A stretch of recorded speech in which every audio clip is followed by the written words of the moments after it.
All right, guys, we are back. We are live for the 2024 Arnold Classic Ohio Men's Bodybuilding Finals. Welcome back to the live stream.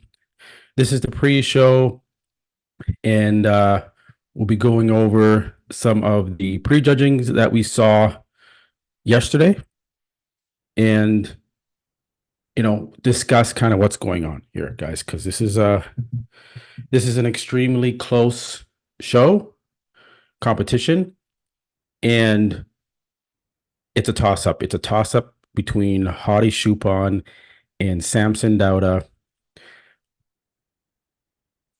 It can go either way. It is that close, even though Hadi Chupon is in much better condition than Samson Dauda. You just don't know. The judges seem to go towards more of the classic look. They just did that in Classic Physique by awarding Wesley Vissers the first place prize. So, and Vissers was conditioned, but he wasn't as conditioned as Ramon Dino from the back. So, we're going to see what happens tonight. It's going to be an exciting show, guys. Thank you again for tuning in. We're just getting started. This is the pre-show. Finals doesn't start until 4 p.m. Eastern Pacific Standard Time, and then 7 p.m. Eastern Standard Time. So I'm just gonna sign off here from my cam, but I will let this run through.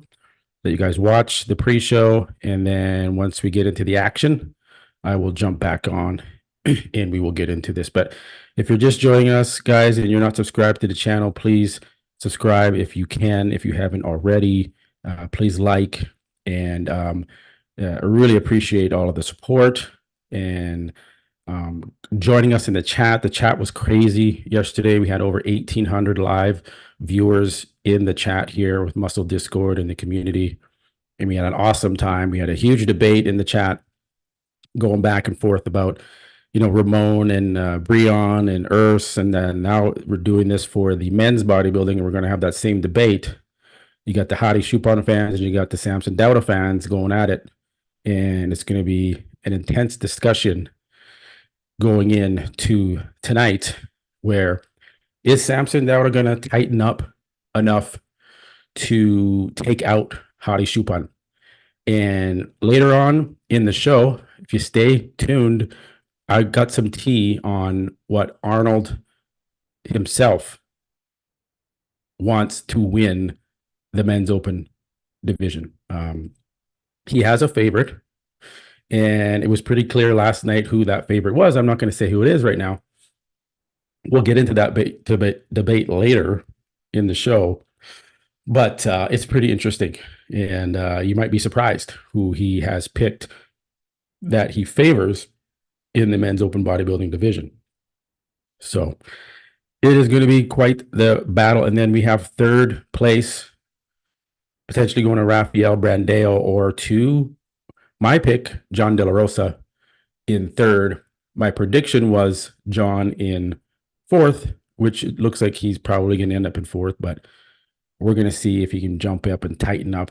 And I mean, he is tighter than Rafael, so I don't think he needs to tighten up anymore, but he just is a little bit outsized compared to Rafael. So that's coming up, guys. I will be back. Let this stream run for you and come back when the action starts.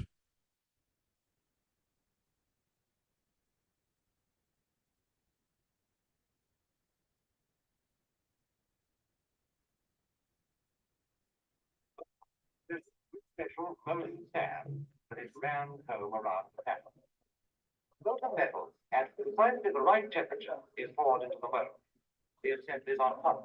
Shaping is done with the aid of machinery, and the fine finish is evidence of the craftsmanship that has gone with their design and construction.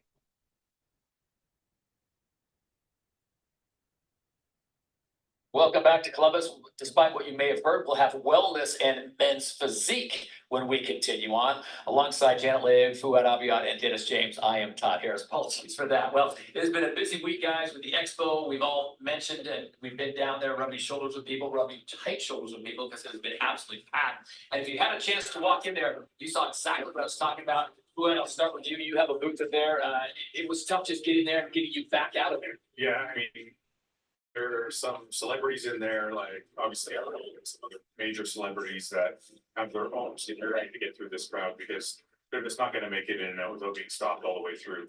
And even if you're not a celebrity, it's very hard to get through. Everybody's kind of inching along. But the one thing I did notice is everybody's very courteous to each other. It's an awesome community because you're bumping into each other and stuff. But all I saw all day long was people turning to the next person and say sorry.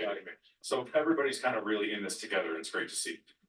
Janet, you took life in your own hands, treacherous, and you went down there and walked through it. How long would it take you? If I could give you $100, could you walk through the whole thing in 5 minutes? Oh gosh, maybe if I went like all the way around the wall, but I mean, it's so awesome to see like the legacy that Arnold has been building since day one of this expo and this show, and people coming from all around the world, hundreds of thousands of people coming all the way here to Columbus, Ohio, to whether it's to compete or just to be a spectator or be part of the fun here. And it's family friendly. I've brought my daughter here many of times, and there's something for everyone. And it goes to show like the big inspiration that Arnold has made on people's in their lives and just making that kind of reach. Yeah, absolutely. Do you mind if I'm sorry? I just want to mention also thank you to the police officers that are down there. Oh, because they've been amazing at like coming over and asking. And on the street. Yeah, coming over and asking if you need any help or anything, and just kind of they're very, very in with the crowd, and they've been doing an amazing job. Well, you see them everywhere. Yeah. Tip of the cap to Columbus's finest, as they have done a great job of keeping law and order on the streets.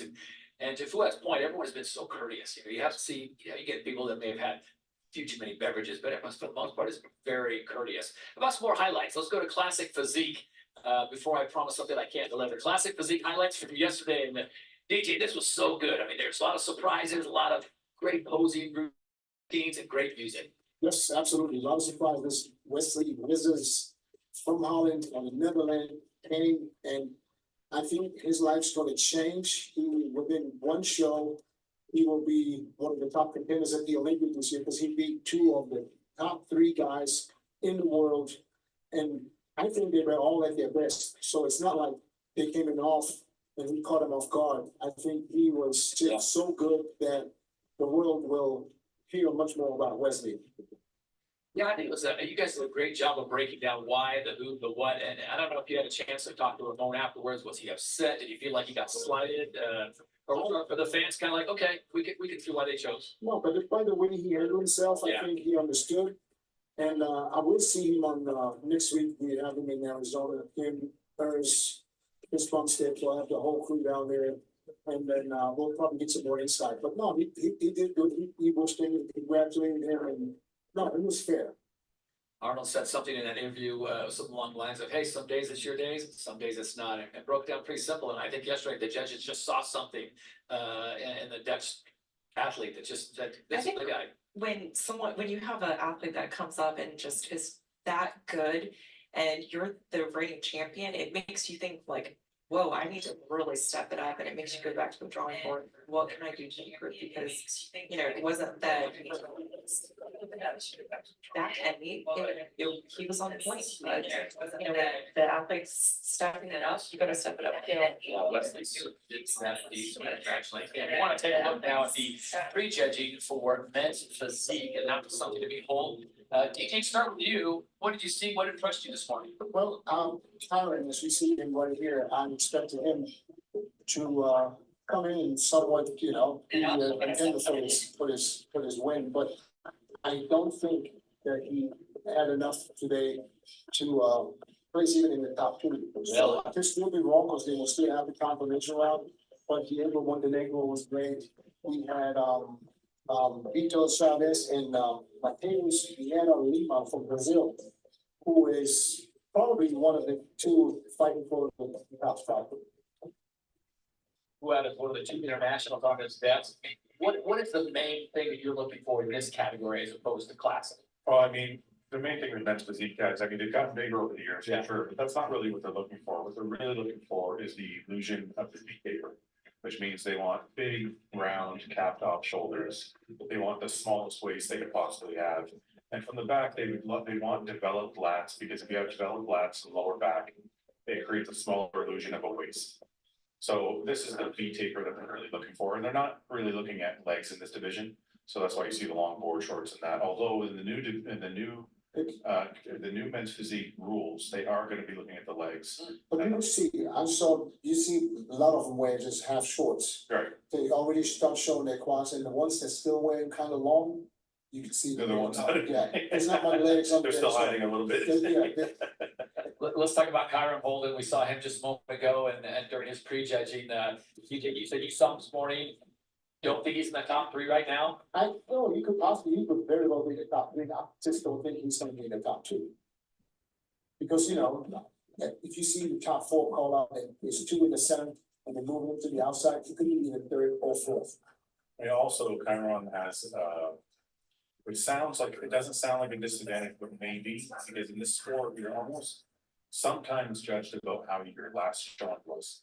So if Chiron was amazing last year and he beat Aaron Banks, that's the standard they're gonna hold him to. So if he's come back and he's not in the same shape at least or better, that could be a mark against him. Is that fair? I think it's fair. I think if you brought a certain caliber of physique, they expect that. That's how caliber it's set for you. Now, you're still judged amongst who's on stage with you. But you have to remember, the judges remember what you looked like the last Yeah. time you were there. How about, oh, go ahead. Yeah, it's important, I mean, if you're great today, you gotta match it or be better by next time, you can't come back worse. Yeah. That's Progression. it's never, it would never help. Yeah, want to see that progression. How about Diego Montenegro? We talked about him, just touched on him momentarily, and then man, he looked good out there, young man out of Brazil. We've already talked about this. Who had Janet, the Brazilian athletes, they have just come to play. They're making this place their own. Absolutely, there's so many, and Diego stayed quite in the middle. So him among the lineup in the first call out, he to me had the most fullest package, very round, broad shoulders, had that X frame. But just even turning around like a very full, physique all around, like the most complete, and compared to the rest of the athletes in the top call out, you can see why he was staying in the middle. He is trending in the right direction, coming off a 3rd and then a 2nd. Will this be the year he gets the 1st? Anyone? Possible, anything is possible, but I think that, Mateus Vieira Lima has a word to say about this, because he is in the top 2. And, I didn't have him on the radar, look, I mean, his places, he was never one of the top guys, but he came out and he was conditioned. He stood out to me, and I guess he obviously stood out to the judges because they put him in the center. He was quite impressive, and the way he transitioned into his posing, did that a very well and very confident job getting into those poses right away. So you can tell he's ready to fight and battle for that top spot. We move from him, we move on to Emmanuel Hunter. DJ, you liked the Emmanuels yesterday. This is a different one, Emmanuel Hunter from Huntsville, Alabama. Yeah, I mean, we expected a little bit more from Emmanuel. I think that, he has great physique. He stood out to me last year, and, he somehow got lost in the top 4. I mean, I don't. Well, how was his condition? I think it wasn't what I expect from a NFL man physique guy. I think he was a little bit slightly watery, but it wasn't enough, because some of these guys were really in great shape. I remember seeing him last year. He was actually very good. I remember being extremely impressed by his Yes. physique. But I wonder this year, because some of the other guys that we've mentioned are a little bit more developed, did that play a part at all? I don't know.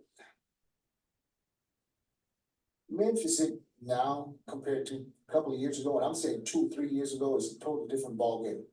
These guys look like big, almost like bodybuilders at the Right. top, you know? So now it's important for these guys to keep that small waist, to still keep that V taper, because some of the guys you can see, Yeah. they're almost ready to move on to the next category.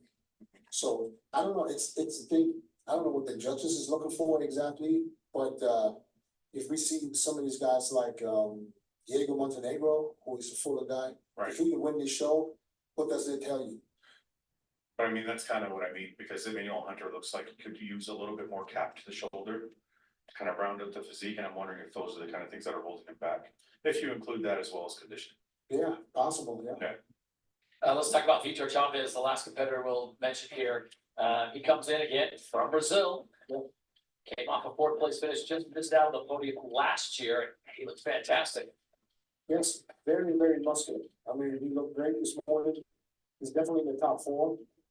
And like I said, it can go either way. You have to wait for the confirmation round, see what these guys look like tonight. So the stage light is a little different than the light over here. Yeah, that's true. A lot of you talked about it yesterday. I think one of the comment you made that really stood out to me was some of these guys that are coming in to get their feet wet. Yeah. Even if they've been here for a year, they still possibly getting their feet wet. Well, I usually say this when they come for the first time. So if you come back for the second time and you're not there, then you need to think about what you need to do. I mean, you probably have to get back to the drawing boards. Let's talk about Bikini International. We'll have that for you tonight. I know everyone's looking forward to that. Janet, you won this in 2019. Look at this field, the names. I mean, just making this field is kind of a big deal. It's super exciting. I mean, the caliber of athletes that we have here from all around the world, but even more exciting is Laura Lee Chicato's going to be a repeat champion, or are we going to have a newly crowned champion? That is the question tonight. And by the looks of prejudging, there is no clear winner. Yeah.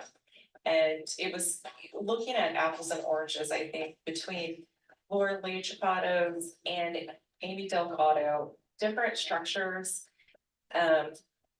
completely different structures. So it's going to go with what are the judges looking for here tonight?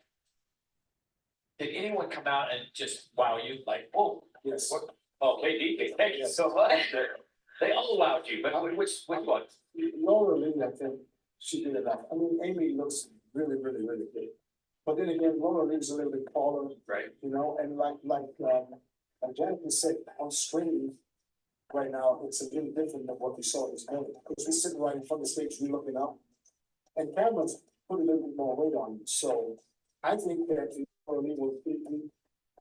And I'm still trying to bet Janet to cut her hair. No, I'll have to take that because I'm not certain, and I love, obviously, I'm a tall myself, I love those kind of structures and physique, and I love the package. Laura Lee's improved tremendously since the Olympia. She's coming even more tighter, more balanced with the glutes and to the legs, so it flows better with her structure.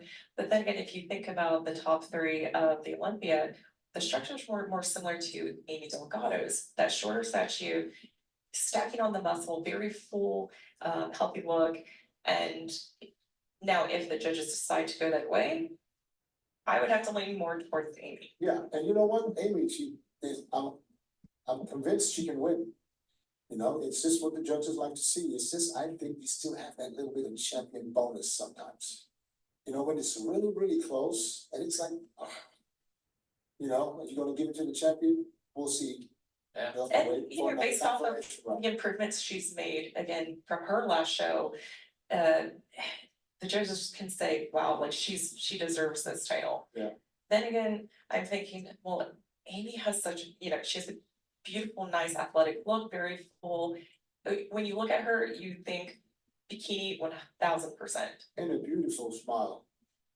You know, Preach. don't ask me. Preach. because, you know, We almost get it together, right? And I'll have to I'm say telling that, you, I'm looking at the face and she's beautiful. Amy is very beautiful. I saw her outside after I left. And I told her, I said, congratulations, you did great. You know, so if she wins, I would never have a problem because she was that good. I have to say, regardless, the Bikini division, they nailed their posing routines, especially the top two, Amy and Laura Lee.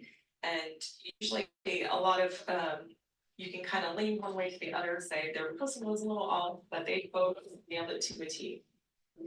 She's Canadian, so let's bring in our resident Canadian. You proud of her? I think she's got an incredible physique, and I think, with my limited knowledge of bikini, I would have her winning, just about, the small amount I do know about bikini, she just has an incredible physique. She walks a perfect line in conditioning, she has great structure. And like I said, she's won before, like was said, she's won before and she's been there before and she has a great presentation. What I'm curious about those past statement is how important is beauty? I think beauty does take a factor. I mean, at the end of the day, when everyone is physically in the best condition, they are very confident in their posing. Like, what else can you start taking points off of? Or your tan, your hair, your makeup, Right. the color of your suit, all those things do take, a factor into play. So, and also, are you made up? Are you, you can show your individuality through your makeup and your hair. It's got to be the complete package with bikini. That's why it's such a hard division. It's a different breed from the others to judge. So there's many factors that can take place, but one thing you have to be certain is show up ready physically, mentally, and emotionally. Go out there and own it. And I think between the top two, Amy and Laura Lee, it's going to be the battle tonight. Tom, who do you like? I put you on the spot. Well, it's just, well, let's talk about Amy Logano first of all, because I think she's one that everyone feels like will be the threat. They're all beautiful. I mean, I don't think any of these young women have fallen out of the other tree. They are all spectacular. They put the time in the gym. I mean, Janet, you can speak to this. The commitment is there. You can see the commitment on all. No one showed up with this. It's an outfall this one. No, these girls, they practice every single day, putting in the work, training, not missing a meal, and practicing their posing. It definitely showed on stage, and Amy Delgado, she's had one half the year last year, winning handful of pro shows. This could be her year. This is her first time at the Arnold, correct? Arnold Classic debut. So the pressure of coming in on her debut and then going toe to toe with a two-time reigning and defending champion. I think she's ready though. I think Amy's been equipped with many pro shows she's won and achieved those titles prior to 2023. She's practiced enough, she's experienced enough. She made the top 10 at the Olympia. So she's had some great experience and knowledge how to hold yourself, represent herself as a top bikini ambassador. And I think she would fit really well as earning the title tonight. But we'll see what the judges go for. She does have that more fuller athletic look, and she has great shape. You can see with her glutes and her thighs. But in comparison to Laura Lee, it's a different structure. It's a taller, leaner look, but she did a great job keeping the fullness and roundness that bikini stands for. So again, it's up in the air, and actually, I would love to have a second look again tonight. So we're going to have that with a confirmation round. Let's talk about Phoebe Hagen, another of the athletes in this group, and Bikini International is what we're talking about.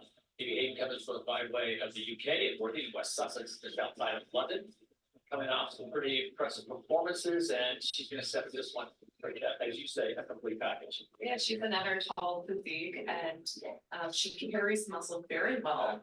During pre-judging, I did notice that she did have much broader shoulders, and I don't know if she quite brought her performance overall the physique, but she was definitely brought the conditioning and the posing, the overall presence, and she was out there battling for third place. So we'll see how that goes.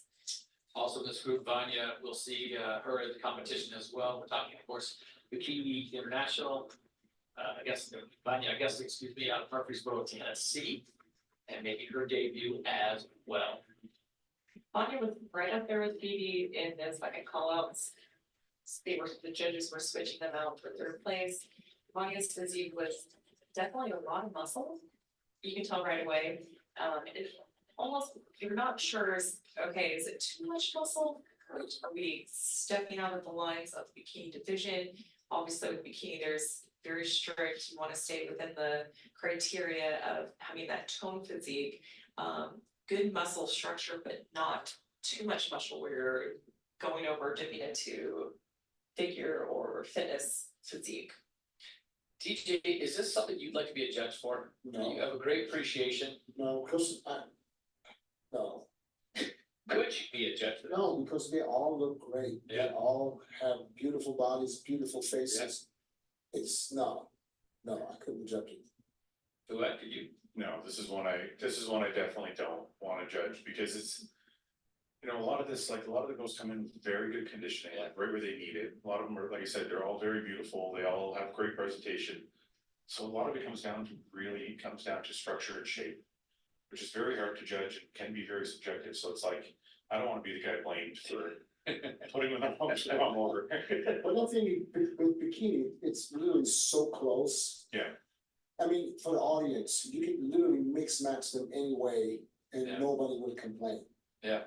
Cause they, like I said, they're all great. And why don't we say, give, Angelica, who came back after a long layoff, she just had 2 babies, former Miss Olympia. And, she came back and I think she's gonna be in the top 3. What do you think? Also, Angelica was another one battling it out. The judges were switching her to see who would fit best for 3rd place. Yeah. And I gotta say, she looks absolutely amazing coming back from, expanding her family, having 2 kids. She has been out for a while, so the game does change within, from year to year. And to get your body up to that kind of caliber that the girls are competing in. You noticed a little bit of nerves there with the posing. She could have, tightened that up. But I think getting a few shows under her belt again, she'll be back up to par with the rest of the girls. I think she had a great physique from the front, very conditioned from the front. And normally with Angelica, she would hold a little bit more muscle in the legs, but I think that's come down kind of atrophied from being out for competing for so long. But when you turn from the back, I did notice there was a little bit of, like a water shear with the skin. So maybe tightening up there could have helped her, benefited her to help her in that spot. So we'll see. Those are small changes that can happen from prejudging to finals. And, if the athlete gets good rest or depending on what they eat, if they eat more carbs or less water, whatever their coaches suggest, then that can make all the difference. Staying with judging, Janet, this isn't apples and oranges. A judge for classic cannot just bounce from category to category. These are specific judges looking for specific things.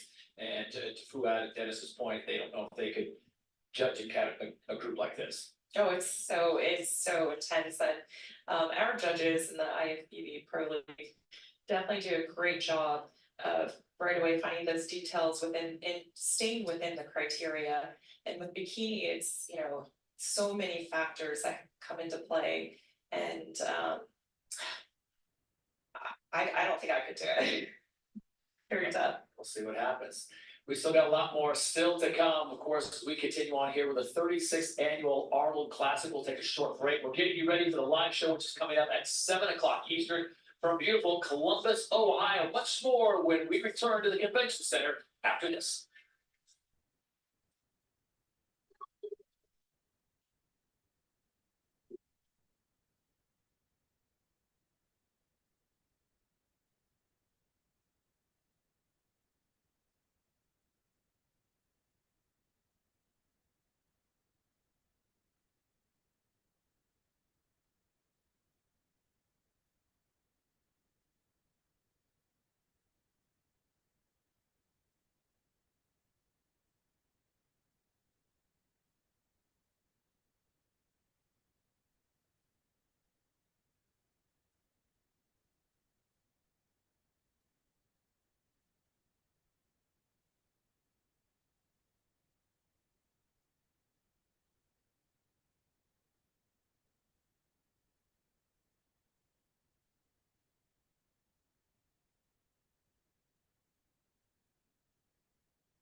At the Greater Columbus Convention Center here with Janet Leduc, Fuad Abiad, and Dennis J. Got here. So glad to have you with us. It's Championship Saturday here at the 36th annual Arnold Classic. And we are going to continue to roll on as we get closer to 7 o'clock, coming up in less than 25 minutes. The open bodybuilding field, guys, this is something a lot of people have been looking forward to. Who's going to walk away with the title? DJ, this is something that I think the people that get the seats out in the very front of the building, this is something that's like, okay, why I came early. This is why I came early. As you take a look at the field. Yes, I mean, everybody was waiting Yeah. for Samson and Hardy to come out together. They were standing right next to each other in the lineup, so it didn't take long for everybody to see them stand next to each other. And I have to say this, I mean, Hardy, after losing the Olympia, there was a lot of pressure on him. Now he came and I think he delivered. I think it's the best Hardy we've seen since Vancouver. He was a bigger version of himself and compared to Vancouver, and he was spot on condition wise, front to back. There was nothing to criticize like we did earlier last year with the Olympia, where he was not as great from the back as from the front. You can see he worked on that and he fixed that problem. But Samson, this was a great Samson. I mean, Samson is very consistent and he gets better with shows. It's just standing next to Hardy, you just don't shine as much as if you stand next to someone else. When Hardy stands next to you, it's really hard to bring that condition. Fouad does not agree. Yeah, no. One counterpoint. No, I will, I'm just messing around. I will say that everything Dennis said is correct. Yeah. This is the best Hardy we've seen in a long time. But like he said, Samson keeps getting better. I think right now Hardy's probably a little ahead of Samson because of the extreme condition. But I think Samson has a lot of strong attributes in his shape. Now, some people at home I've heard are saying that, oh, it's a wash and Hardy's won and it's over with. But it's really not over with. I spoke to a couple judges. The show is very, very close, and you don't have to take my word for it. When they do 4 rounds, Yeah, I was gonna say, we got extra looks, didn't we? this is what I'm saying, and this is why I tell people you have to be careful what you see on TV versus what you see in real life. Because if the judges are gonna make them go 4 rounds, if they do 2 rounds, then it's potentially ones for the audience. But if they do 4 rounds, they're waiting for somebody to fade. What that means when judges do 4 rounds back to back like that is these 2 are dead tied. And we're gonna wait for one of them to fade while they're posing. So, but what if no one fades? Because nobody faded. Somebody will fade.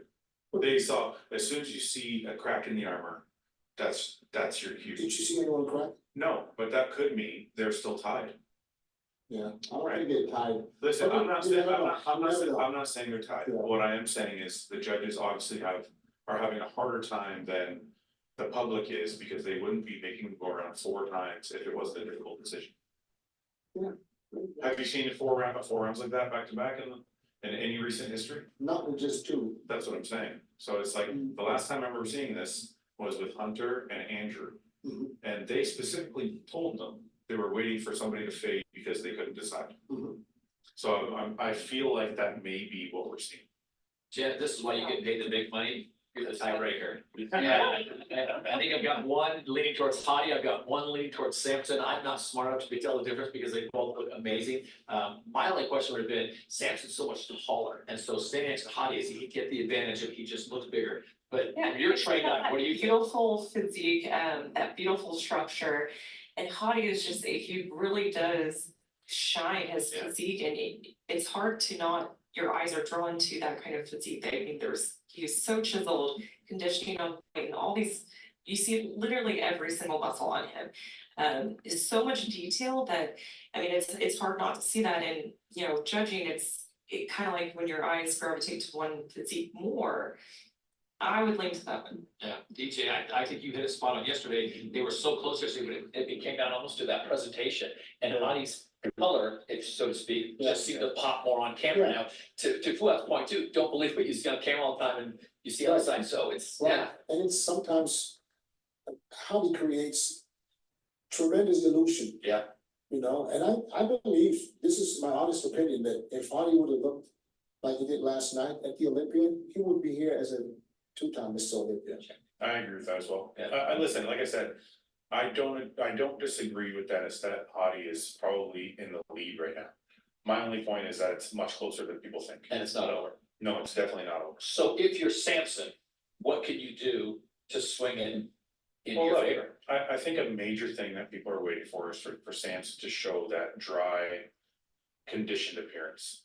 Now, if they can dry out that physique a little bit from last night to tonight, because while you're posing on stage and going that round after round after round, your physique is drying out. So you can expel some of that water. Now, and then sleeping through the night will also dry you out as well. And so if they were able to dry out between last night and tonight, now I don't think they're like body's condition. But even if he can show better condition, then who knows if that tiebreaker changes a little bit. Yeah, I agree. He needs to bring better condition. And if he brings, he will probably never be as hard in detail as Hardy, because there's only maybe 2-3 guys that can bring that kind of condition. It's not like you can work for that. That's something you gotta have genetically to be able to get that lead. But if Samson brings better condition with the structure that he has, he's unbeatable. But if you don't bring the condition, then you are beatable, and this is what we saw last night in my eyes. I think when you're talking about a show like the Olympia or like the Arnold Classic, these are the biggest shows in bodybuilding. And it becomes a little bit tougher for the judges to hand over a title to somebody if they're not in great condition. And like Dennis said, it doesn't have to be the same condition as Hadi, because that's very difficult for any of these guys with that size. But he has to be able to show good condition to be able to be awarded that victory.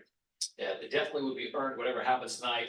Again, we'll take you to some of the highlights, but I'll tell you, seeing that fourth call out, it was just, to Fuad's point, they needed to see someone separate themselves. And man, what a show, guys. I mean, For me to stand out last night, the surprise, not stand out, it's to be the surprise, John De La Rosa. if John you're looking De La at Rosa, I believe that I had Rafael in third, him leading up to the show, but I think that tonight, that John De La Rosa is still pushing Rafael for possibly the third place. I actually agree 100%. The way John has come back, when they were comparing them, I was actually looking at John and Rafa thinking, these two need to be compared a little bit more. I would like to see, it would be kind of cool to see a call out with Rafael, John, and whoever they have in, so it's maybe James, that's thinking. James Hollins said, Yeah, it'd be cool to see a call out with just 3 or 4 of them. And I'd like to see them battle it out the same way they did with Samson and Hadi. I know I speak for everyone watching. Hey, you guys are great. It's always much more fun when you do When you see, when you know what you're looking at. Janet, you gotta weigh in on this one. Again, you're gonna split the vote. You could make a case for so many guys to be on that top 3, top 4, but it's gonna come down to, as the guy said, there's gonna be that one little something that's gonna tip the scale. Yeah, and prejudging was yesterday, so you have what, over 24 hours that your body can change whether, is one of these guys gonna get into a mental state where it might show physically? What are they, the routine of what are they gonna eat? Have they been moving around? Have they been resting enough? Just trying to put myself in their mindset, like, what can you do to maintain, not just maintain, but also get better from prejudging yesterday and hold that shape, hold that condition, but also come in better for finals tonight. They're gonna be working and battling it out tonight, sweating on that stage, because it's not gonna be easy. It's very true what Jen is saying, and I think a lot of people don't necessarily take that into consideration. Because there's such a gap between prejudge and finals, not only the physiology becomes a challenge, but also the mental state, because you might go online, you might read some comments, maybe they're not favorable to you. Maybe it's close between like Hadi and Samson, or maybe a couple of other guys in 3rd or 4th or 5th, and now you're stressed out. Now, when you stress, you might hold water, you might look a little different. So it's not always a positive to have that 24 hours. The mental state that Janet's talking about is actually a very big portion of what these guys are going to go through. And continuing on what Janet was saying, mental state. How many of these athletes work with a mental coach? Somebody get them mentally prepared, put them in a good mental state, good mental health. As far as I know, I don't know any guys that work per se with a mental coach, but a lot of these guys rely on their coaches as almost a mental coach in a way. Because a lot of it depends on the coach, because the more calm and collected and aware of the situation. All right, guys, I am back. We are about 15 minutes away from going on to the finals, and this is the pre-show. So I want to kind of go over some of the athletes from yesterday's prejudging. Let's take a look at them. We'll go over to Gilco Productions again. big shout out to Gilco for these 4K high definition videos that they've been pumping out.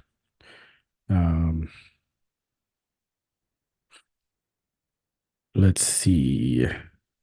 Did they take down? Okay, let me go. We had. It looks like they took down the videos from Samson and Hadi. Very interesting that they removed those videos. I'm not sure why they did. They were up. You guys saw those videos yesterday. I saved them, thank God.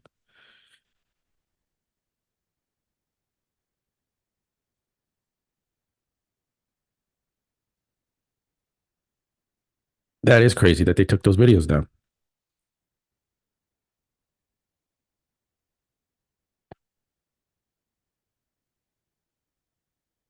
That's crazy. Gilco, what the hell happened? They just have the classic physique guys up now, but they don't have the open.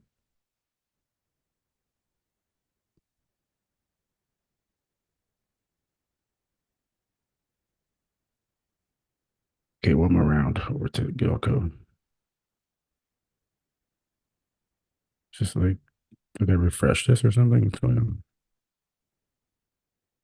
Oh, there we go. All right, just had to refresh. Okay, let's go over Samson Dauda. Now, the consensus is so far that obviously Samson's conditioning is not at the level of Hadi Choopan. He does look really good here. Okay, I mean his aesthetics are ahead of Hadi Choopan's, that's for sure. The symmetry, the proportion, it is better than Hadi.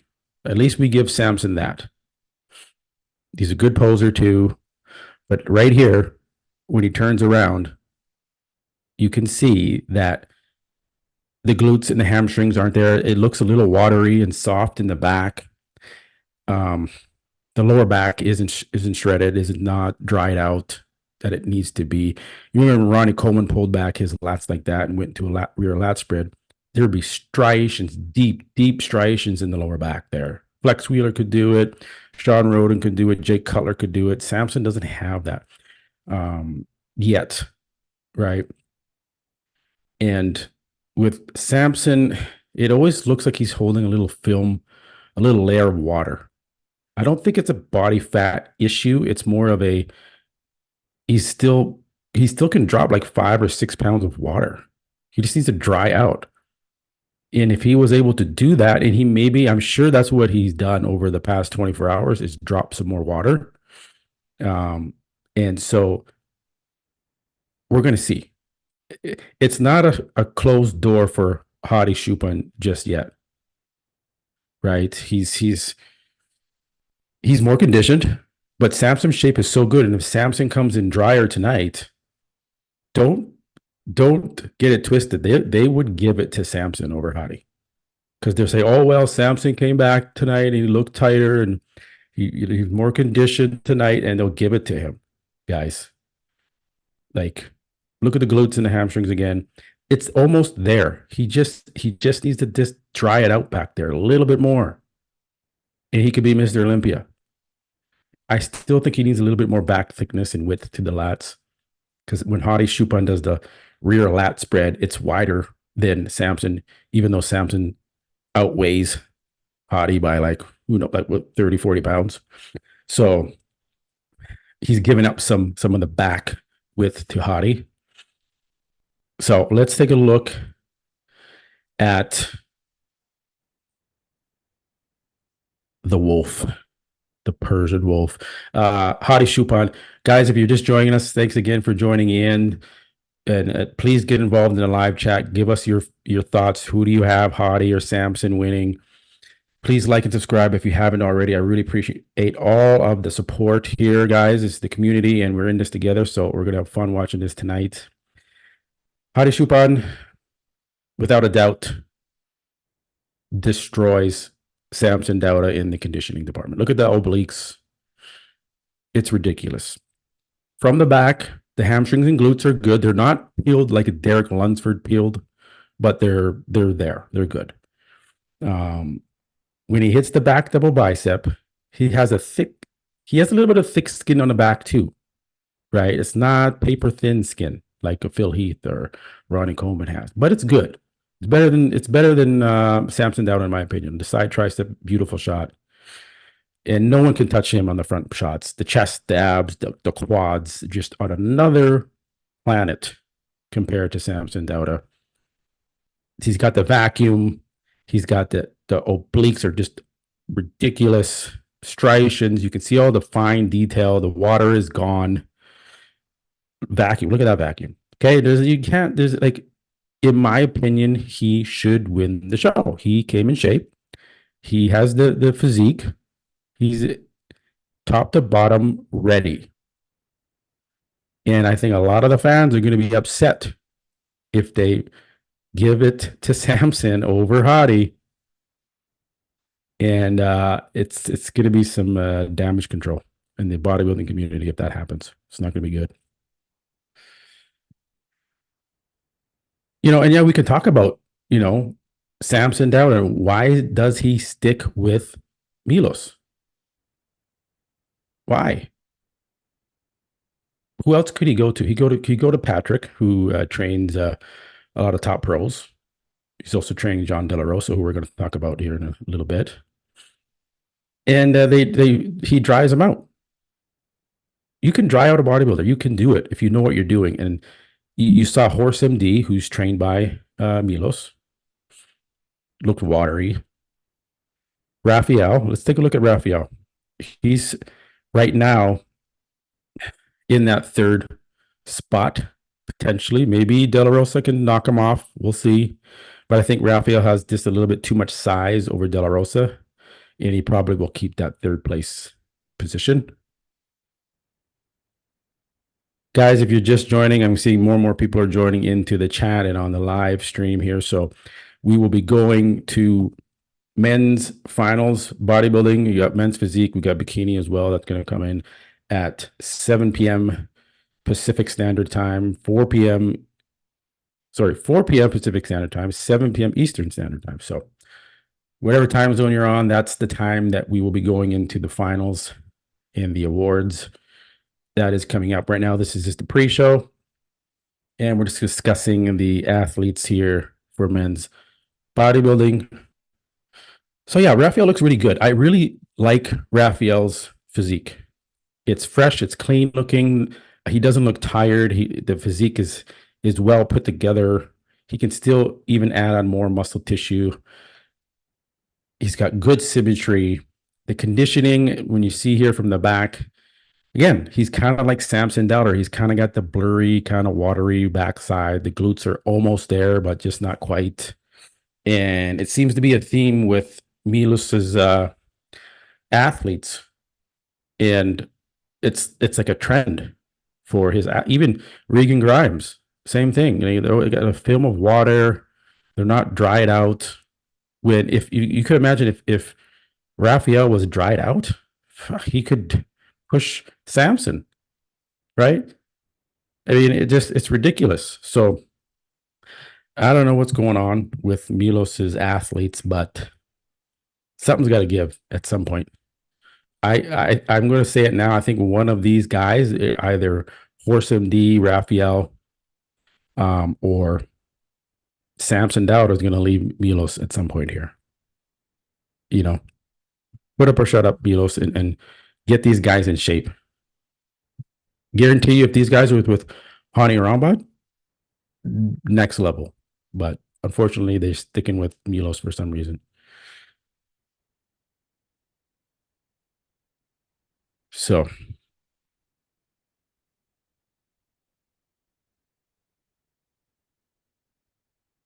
and they don't have De La Rosa, which I really wanted to see. John, talked to John last night, and he's pumped. He is going to try and knock off Raphael. We are going to see.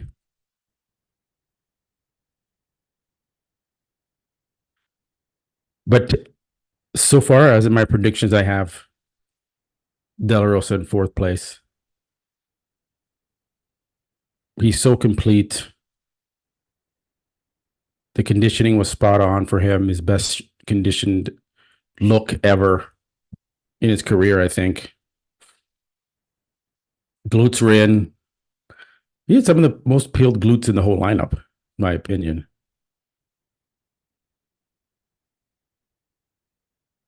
Really good physique. So it's gonna be a battle between Raphael and De La Rosa for that third spot, third, fourth positioning. And then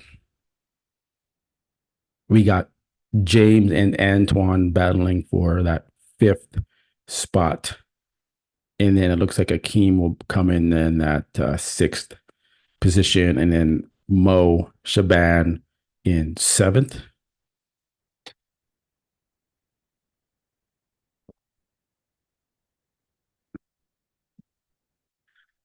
Guys, Mutant Supplements. I work with Mutant. If you want 20% off Mutant Supplements, head over to the website. Use my promo code TSINK20 to receive 20% off all Mutant Supplements. Mutant is also the title sponsor for the Arnold Classic this year.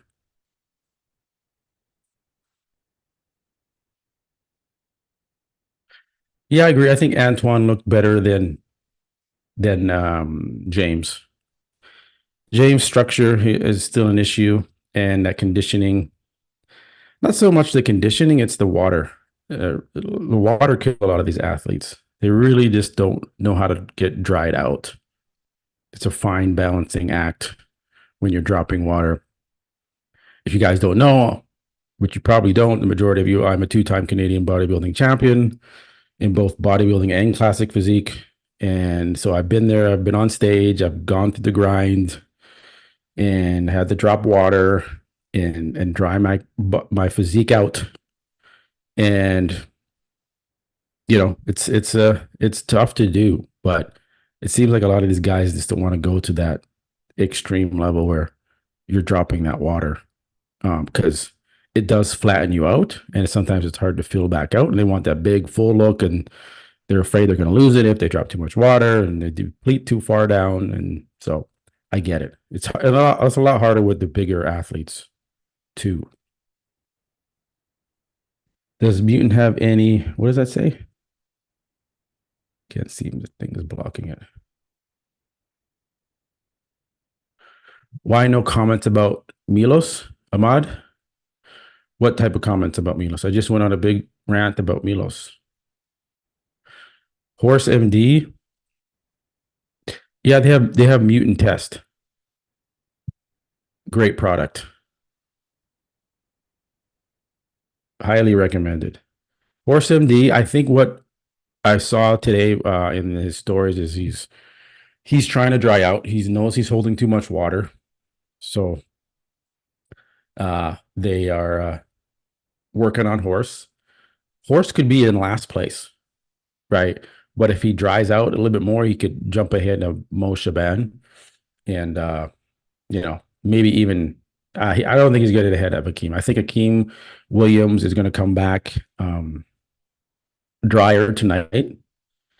And he has so much fullness that he'll be in that sixth spot. Yeah, I think, I had Hottie beating Derek last year. He brought enough, but yeah, this look would have really solidified Hottie's win last year if he came in looking like this. Sorry guys, I've been left running on De La Rosa there for like 4 minutes. Antoine, is his video up?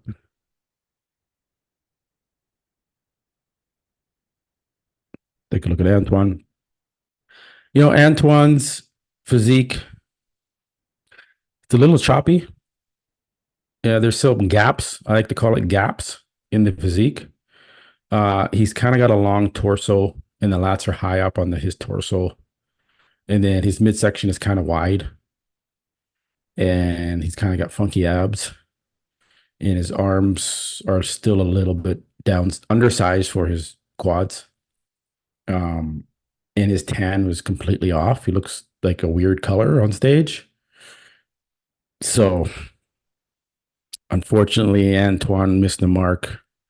But again, this is the nice thing about doing the finals on Friday and then the night show on Saturday. These guys can completely change how they look for the night show and come in ridiculously better, which is great to see. And I think Antoine's going to come in better tonight and solidify that fifth place spot over James Hollingshead. I think James will probably look the same. I think Akeem will look improved. If Akeem tightens up enough, he could leapfrog over James and get sixth, or he could even leapfrog over Antoine and get fifth. But he's got to really drop 5, 6 pounds, like a lot of water. You can drop 5, 6. I've had to drop 15 pounds of water in order to make my classic physique weight cap when I competed overnight. Weigh-ins were Friday. I was there, checked in the hotel on Thursday. I was way over my weight limit. Dropped 15 pounds of water. I sat in the tub in the shower and just steamed all night. I dropped the weight, went in there and won Classic Physique Mr. Canada title, and that was that. It's hard, but it can be done.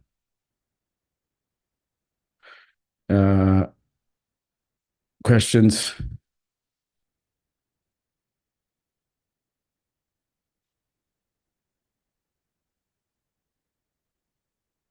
Samson, why is Samson poor conditioning?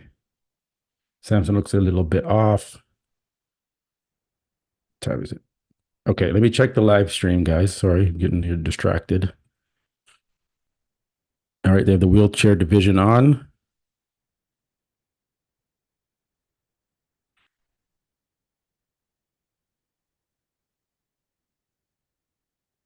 Yeah, it's still looking like the pre-show a little bit here, guys.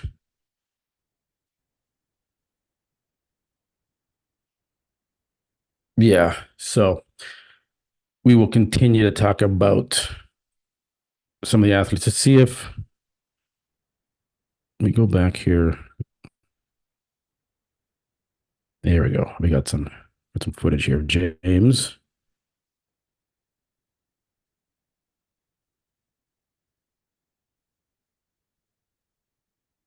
You see James' physique. The caps on the delts aren't there. He needs his broader delts. You know, it's a good side tricep. He's super thick. Good side chest. So if James tightens up, he's going to obviously, he has a better structure than Antoine, so he could take out Antoine if he really, really just sharpens up. And I'm sure he's going to be sharper tonight. Like looking at this video now, I'm like, okay, you know what, James, he looks good. He just needs to tighten up a little bit. Not that much, actually. So he's not bad. So don't be shocked if James takes out Antoine. He just looked a little bit washed out. But, you know, it's not bad.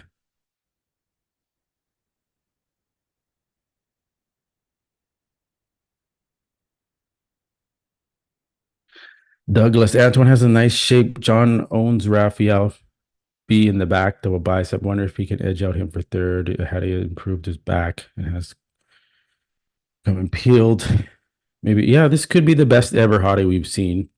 I still think the best ever was Hottie Chupon in Vancouver, where I'm from, by the way. He did the Vancouver Pro and was just, his glutes look like Derek Lunsford's glutes, like so peeled, right? He hasn't been able to get his glutes like that again. So maybe with age, that kind of happens. It happened with Dexter, like Dexter's glutes when he was younger pro were just razor sharp. And then as they got older, still there, but it wasn't the same. This wasn't right. I think that's what's starting to happen to Hottie because Hottie is up there in age.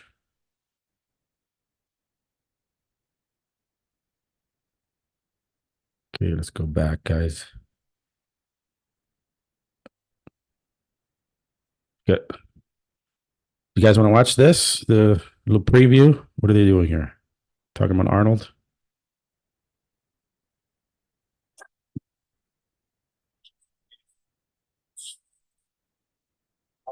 About the vision. Victory. And be a nomad. Legends of champions. Road. You win. You come. Legacy.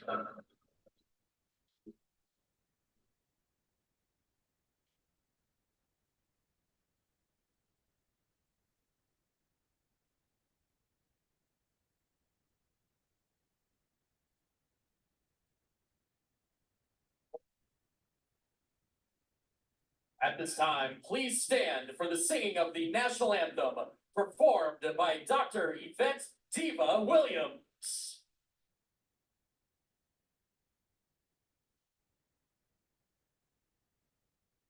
Well, we will continue on with our discussion here while that happens. Let's go here.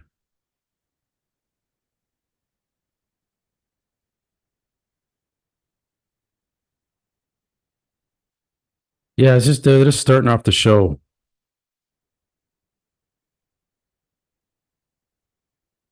So we're just getting, they're going to start off with like a men's physique and then they do bikini. And we got lots of time, guys. Not lots of time, but it's, and the men's physique division isn't that big. So it'll go pretty quick.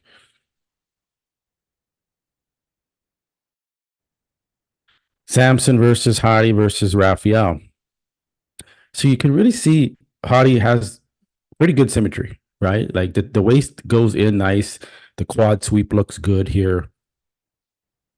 To me, Hadi beats Samson. And Samson's just that mid. Look at the abs on Samson and look at the abs on Hadi in this shot.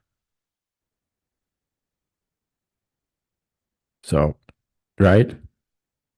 And then look at the waistline on Raphael. Very good. Like Raphael in this front lat spread almost to me is almost edging out Samson.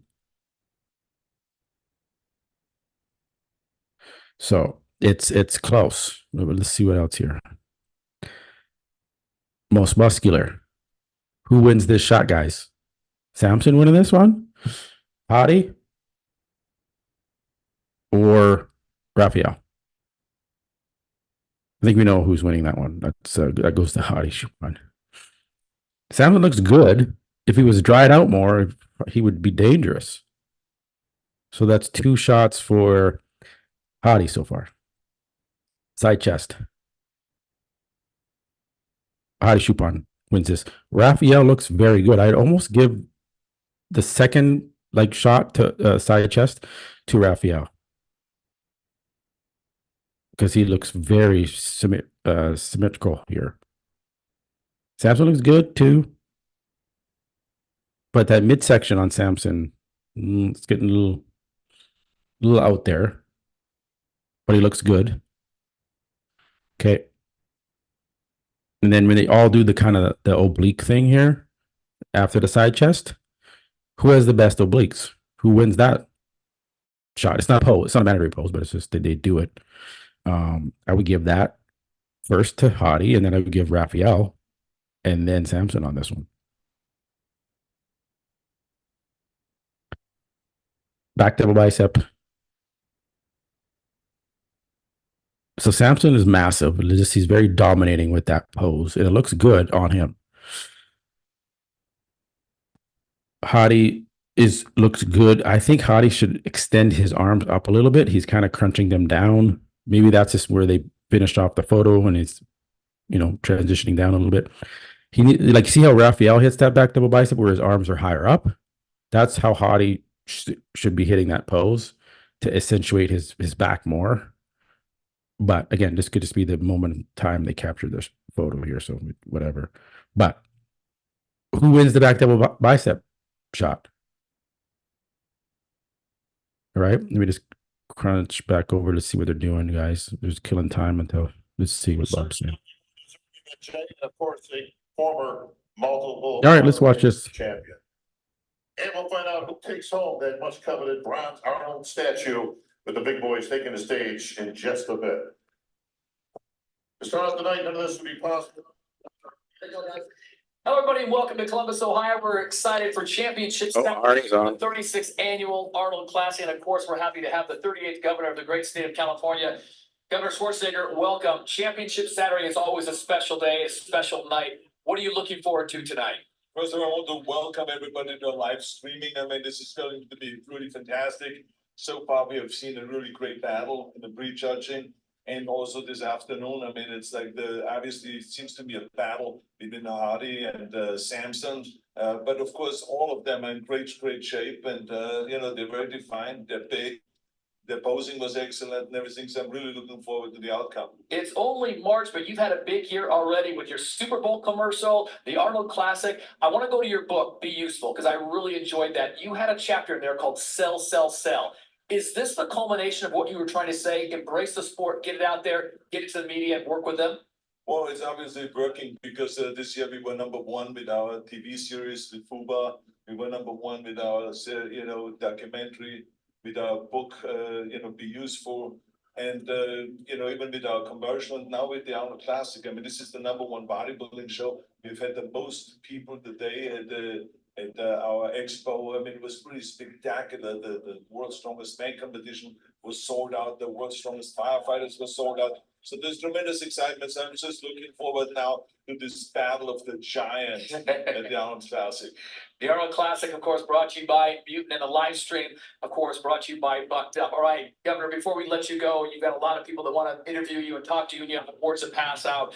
What have you seen in the sport, the progression of the sport over the last 5 or 10 years? I think that the important thing is that we've seen the federation has changed their attitude about the importance of posing. And so I think that they're now putting heat on posing, which means that the bodybuilders have to train and practice the posing. Therefore, the display is much better. It's much more entertaining. The people are much more into it. You can see the audience's reaction. They're applauding much more when they see those extraordinary poses that they're doing.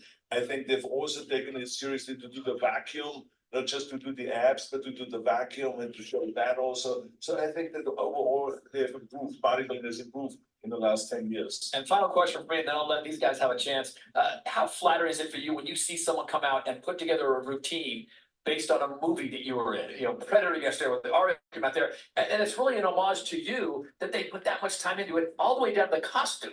I think it's great, you know, to see that they're using my line. I'll be back, or the Terminator lines, or the music of Terminator, or other movies, as far as that goes, or when someone copies my posing routine. I mean, I think it's really fantastic to see that.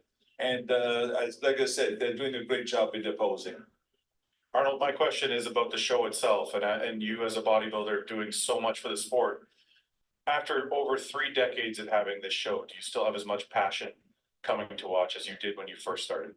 Well, I think I'm more passionate, but every year it increases my passion because, as you said, it's about selling. It's about how do you communicate to the mass out there, not just in America, but all over the world, that everyone should exercise, that everyone should do something. And this is what the Arnold Sports and Fitness Festival is all about, is just to say to people, and say, hey, do something. I don't care if it's gymnastics, I don't care if it's martial arts, if it's grappling, or if it's weightlifting, or if it's bodybuilding, do something. Well, Governor, you are a man in demand, so we're going to have to let you go. But if you get a chance, we'd love to have you come back. But the expo has been overflowing. It's a sellout crowd tonight. You couldn't be more proud of what you've developed. Well, thank you all of you for the great job that you're doing. Okay, thank you so much. Enjoy the evening. That is the Governor, Arnold Schwarzenegger. He is making his way out there into this sold-out crowd here at the Greater Columbus Convention Center. The 38th Governor of the great state of California now will make his way down to the front row as the fans are here to see him. They are here to see the best athletes in the world on display, and they will certainly show what they have done in the last year. Janet, it's a nice way to kick off the show when the Governor comes in and sits next to you. You have been presented a trophy from him before as a champion. What does he mean to this event? he is a true legend. He is, you know, you think of bodybuilding, you think of Arnold Schwarzenegger. He is like the father of bodybuilding. And you know, every athlete coming here, even spectator, look forward to catching him, seeing Yeah. him in the building. And you know, especially as an athlete competing, being a presented award is just such major honor and a lifetime achievement for themselves to be able to get that moment with him. Yeah, and I apologize, I didn't give you guys a chance to get a question in there, and as soon as I thought we were gonna keep it for a while, they're like, was just he's gonna gotta go, ask him. he's gotta go. I was just gonna ask him, I said, if he can borrow me some of his team guys, so I can get to the edge real quick. And that is something, I know Fuad talked about it, Jenny talked about, when the governor is in an area, it's not just him. It's not just him and one other, it's him and a lot of people, and Fuad, getting him from place to place is not an easy task. I remember being pushed out of the way when I was younger by Arnold's people, but I totally understood. It was Me too. I've But then- experienced that. When one of my first Arnold's coming here to the expo. And I remember all of a sudden I just saw a sea of people just being pushed. And Arnold walking through. I know. In the middle of them, walking through the crowd, and it's just, it's pretty amazing to see. I've given my opinion on Fuad yesterday. It's not a good opinion. I'm not sure why he's commentating, especially when he has an athlete in the show every year. People at any time, day or night, they're trying to get a statue photo with the man himself as the governor, the former governor of California, is now taking the stage. All right, let's hear what Arnie has to say. Today, you know, I have a lot of happy moments throughout the year. But I think without any doubt, coming here to the Arnold Classic is the happiest moment of the year for me. I just love coming here to Columbus, Ohio every year. Love hanging out with you, with my fans, and to just watch this competition grow. This year we have everything is sold out. We had the most people at the expo. It was wonderful to hand out the trophies today for the world's strongest firefighters, for the world's strongest man. And to see yesterday the extraordinary athletes up here, how cut they are, how well they were posing, how big they were. I mean, it's really fantastic. And I want to say thank you to the people that make this really so successful. The whole team of the Arnold Classic that works throughout the whole year, with Brian, who you just heard from, who is an extraordinary human being and so smart with where he's taking the show. I want to say thank you to the sponsors. Thank you to the athletes from all the various different sports that are here today. And I want to say thank you to you, the fans, because you make it happen. You make this so successful. If we have an empty hall, we have nothing. But because you pack the hall, we have the most successful bodybuilding show in the world. So I'm ecstatic about that, and I tell you that to have witnessed being number one this year, or this last year, actually, you know, with the TV series with Cuba, then being number one with our documentary called Arnold, and then being number one with our TV spot, being a good neighbor, and being number one with the book, Be Useful, and now having again the number one bodybuilding show. So we are delighted. I'm in absolute heaven. So thank you very much for being here today, and I hope that you enjoy the evening, the rest of the evening. So let's have fun. Hasta la vista.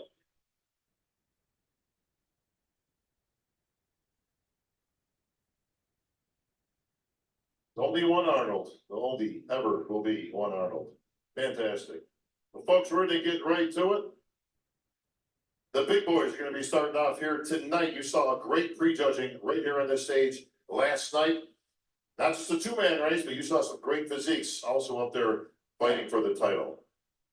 All right, the athletes are lined up and ready. The judges seated and in place. Fans here in Columbus, are you ready?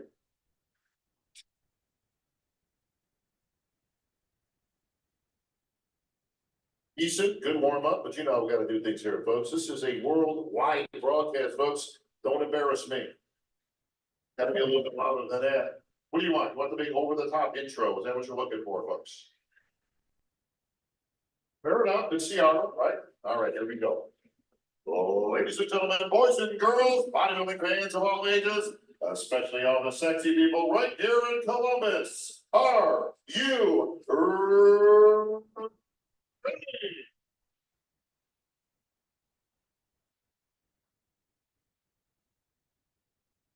Right, that's what I'm talking about, folks. All right, I said we're gonna start things big, and we are starting things big. Your first competitor, a perennial top 10 finisher. He was born in Grenada, currently residing in Clifton, New Jersey. Please welcome. Here we go. Akeem Williams. Had to grab a cookie there, guys. Oatmeal raisin cookie. The best.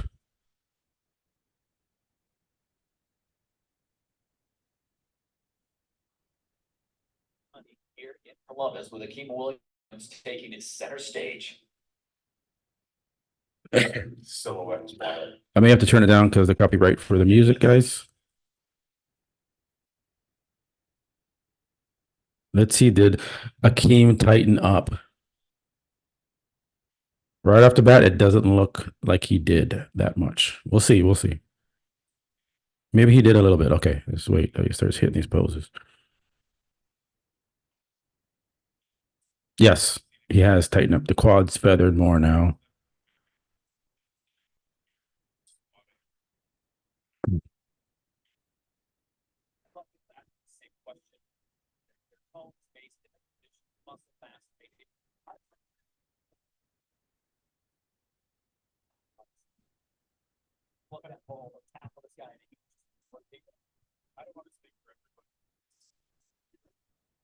He did dry out a little bit.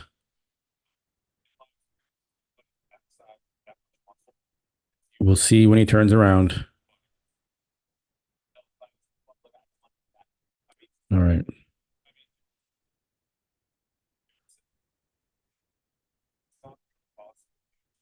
Okay, he is definitely tighter than he was in prejudging yesterday.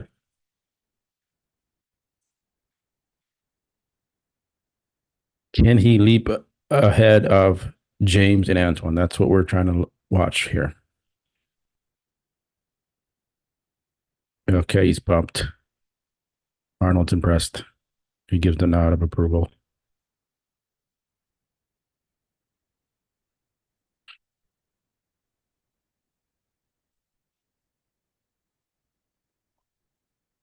Okay, Antoine, fellow Canadian. He looks shredded leading into the show, so let's see.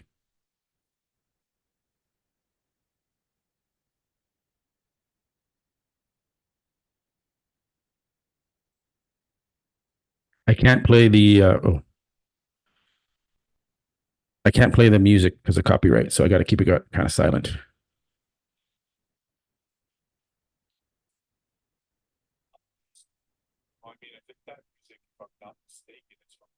Yeah, I can't play that too loud, guys. Does Antoine look better tonight?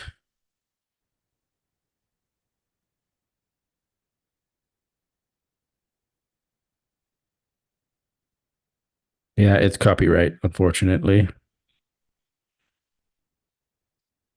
It picks it up.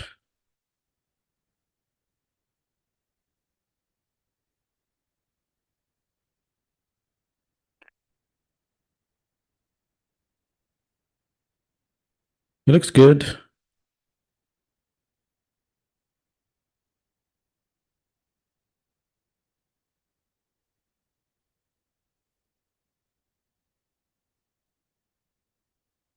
I just think he needs wider lats from the front to offset his waist, which is a little on the wide side.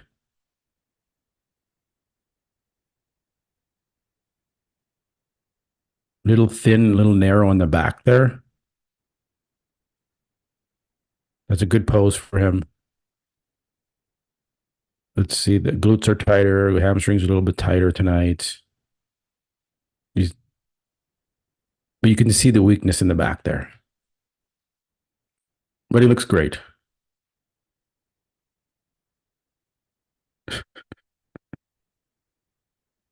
see if I can turn it up here a little bit. No, there's still music there.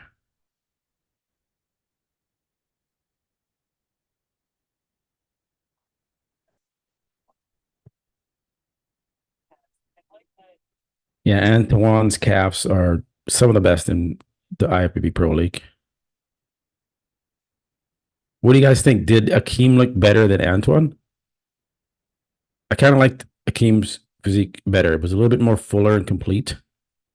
So we'll see. We'll see when they do the comparisons again.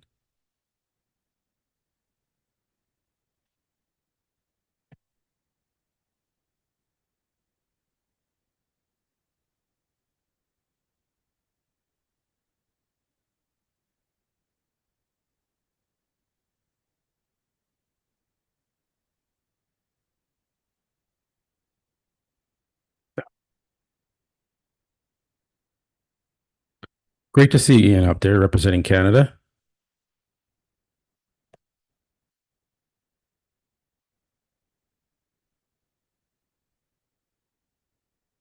San Domingo, the Dominican Republic. Please welcome Justin Rodriguez.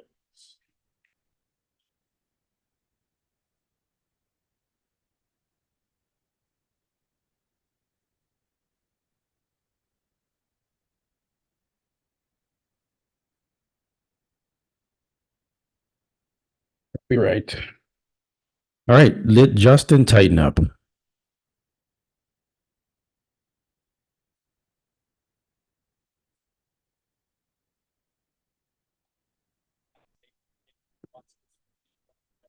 He looks to have tightened up.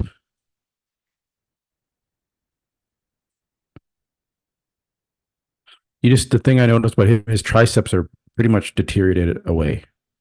Like right there, you can see the tricep is almost gone.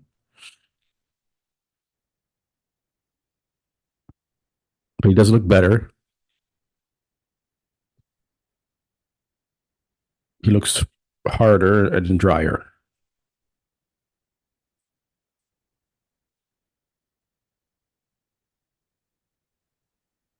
Yeah.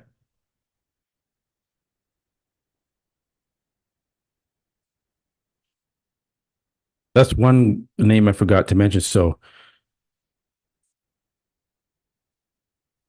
you got Del Rosa fourth, you got James or Antoine fifth. Let's say it's Antoine fifth, James sixth, Akeem seventh, and then Justin eighth. But depending on how Akeem looks in the mandatories here, in the preliminary round, we'll see if he bumps up ahead of Antoine.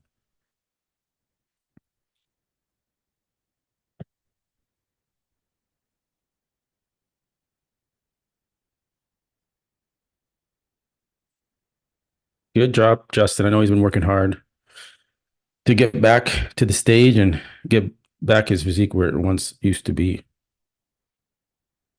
Brazil winner of Cutler, Brazil. Please welcome Rafael Branta. So to answer your question, Todd, in a more serious way, Monday is back to the drawing board for everybody, because all these guys have the same passion.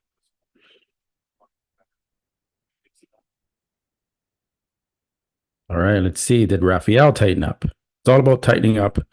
Let's see who did the most improvement in over 24 hours. Yeah, this is open Iran, Jan. This isn't men's classic physique. Although some say it's kind of funny. Some say he should be in classic, but he's too big for that.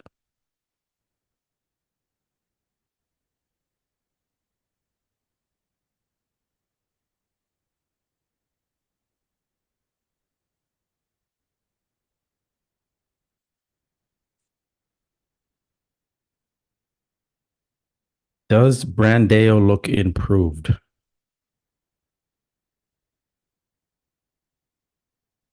Mm,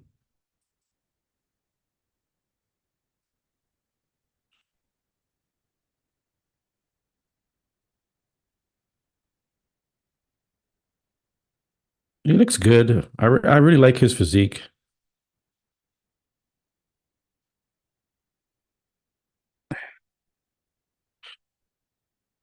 Has he shot? Has he done any back poses? He hasn't even turned around yet, man. Do not tell me he's going to do the whole routine and not do any back poses. Good side chest. All right, here we go. And the glutes and hamstrings, they look the same as last night. To me, he has not improved. Maybe a couple percentage, but damn, why can't he get the hamstrings and glutes in?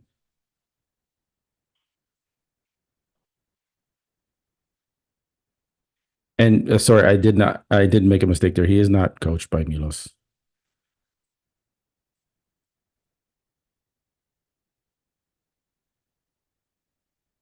And it's escaping me now. The name of his coach. I know. Damn it, why can't I remember his name? Anyone in the chat, what is his coach's name again? He used to coach Flex Lewis.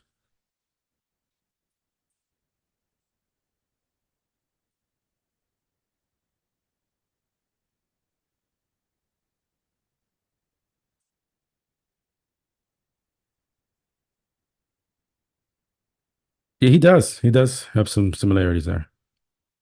Neil, thank you. Douglas and Vinicius. Thank you, guys. Neil's a good coach. Like, hey, he took Flex Lewis to where he is. So sometimes you're going to wonder, are the athletes actually listening to their coaches and doing what they're supposed to do? Sometimes athletes will be like, I don't think I need to do the extra cardio today. I know the coach told me to, but I know what I'm doing. Even though you have a coach. That does happen.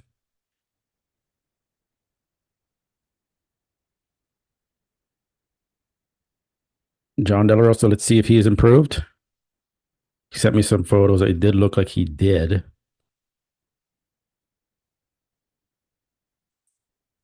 Nope. Copyright.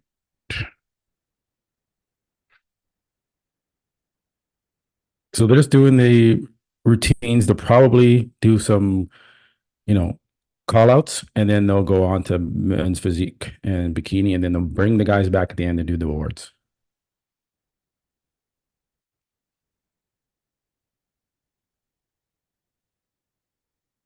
I know John was working on his posing routine.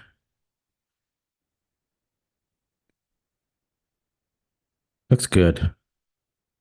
Real complete. I told John last night after preaching, I said, hold your midsection tighter. Because it gets washed out when he does the front relaxed pose and when he does the front bicep pose. His abs get a little washed out. So he said he will take that advice.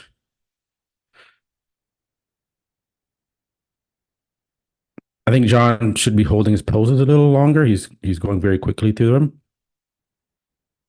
But he's just trying to do the routine. The routine isn't judged.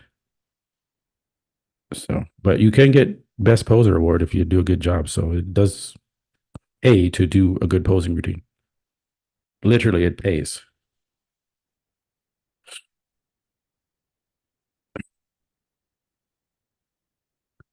Yeah, John looks the same as he was, I think, for the most part, as he was last night.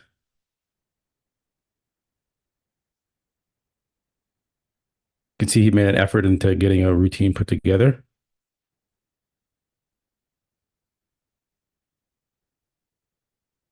See how the abs get a little washed out there.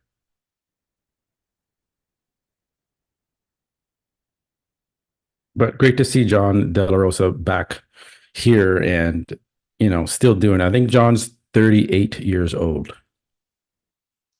So, I mean, he's got at least good 5 years left. Like 38 is kind of, just in the middle range of where you need to be in bodybuilding. And, so it's not too bad. I think isn't Samson 38, 39? Or am I completely off with the Samson age?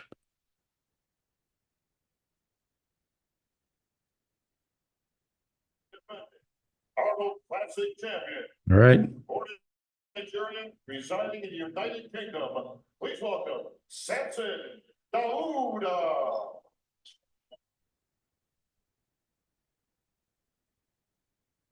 All right, here we go.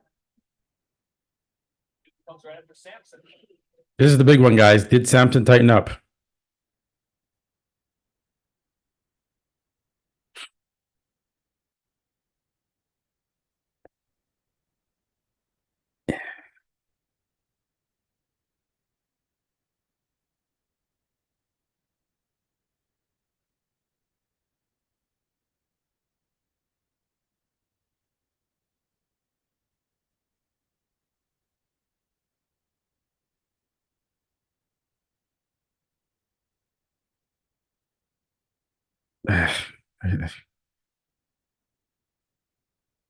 We're gonna see when they do the callouts. It's hard. This lighting's a little darker here.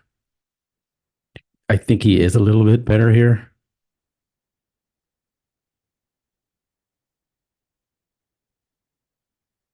Hey, Brian, welcome back, man. Appreciate you joining us again.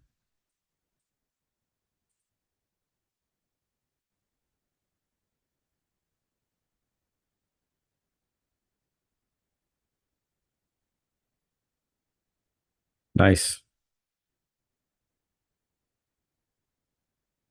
Ooh, focus on his midsection in between those poses. Really great posing from Samson, which Arnold loves. That midsection's a little distended. You can't pull it in between the transitions. You can't.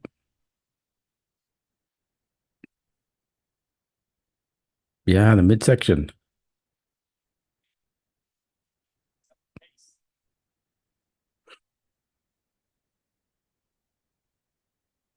He looks good. Like he has such a nice, pleasing physique. Just imagine if he had a Ronnie Coleman condition. He has the potential. It looks like he has the potential to get the glutes in, but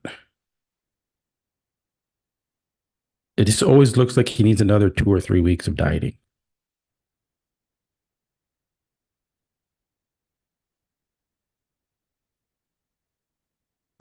We all agree Samson has the best looking physique. We're not saying that. We're saying his conditioning is lacking. We're not, you're not, he's not going to get a pass just because he has a nice looking physique, but he's not conditioned or in the condition that he needs to be in. Making his Arnold Classic debut from Fars Province, Iran. Please welcome Hadi Choopan.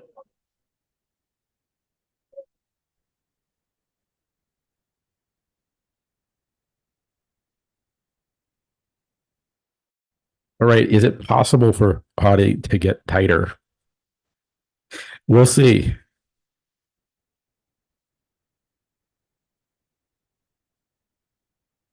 No,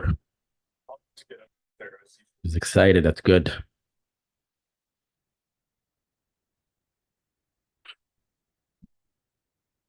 Damn, those quads.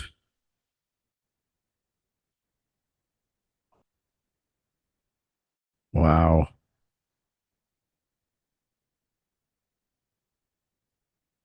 Sure. Nice.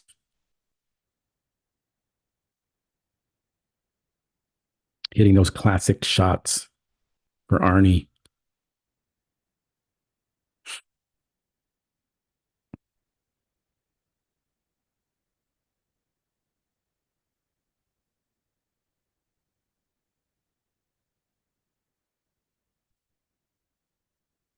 What do you think, guys? Is he tighter?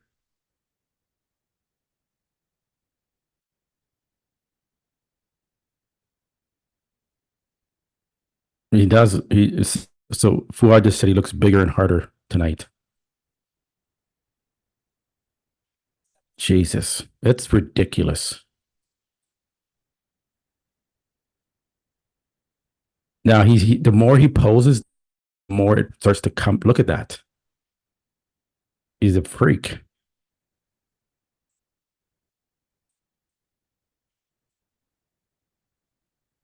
Arnold is assessing. Wow. Who was more impressive, Samson or Hottie? I'm impressed. Arnold, yeah, okay. He's clapping. So yeah, I'm impressed with Hottie. I'm also impressed with Samson's shape, but not his conditioning.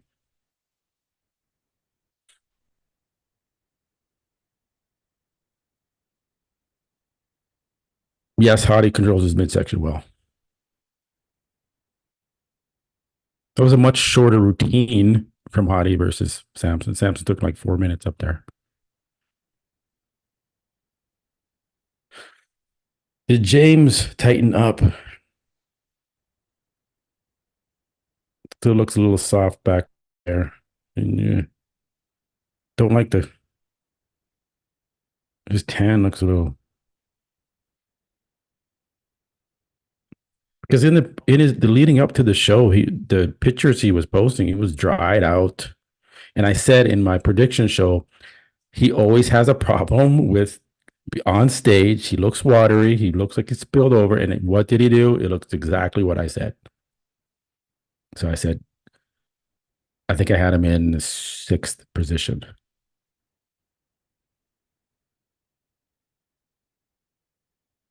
Yeah.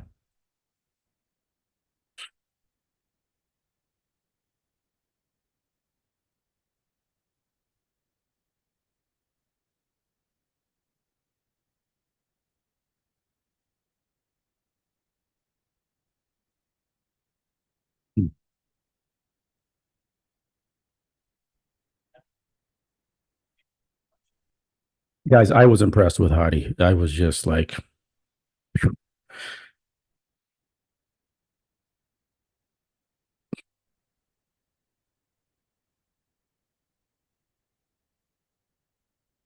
and I got to say, the tea that I have is that Arnold wants Hottie to win. He prefers Hottie, but we will see.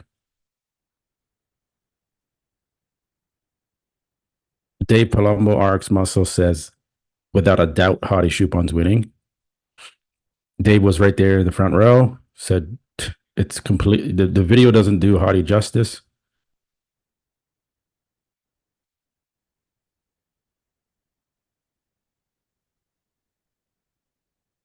Yeah, James looked a little bit better tonight.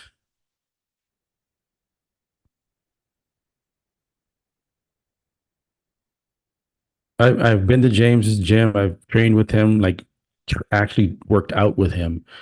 Nicest guy in the world.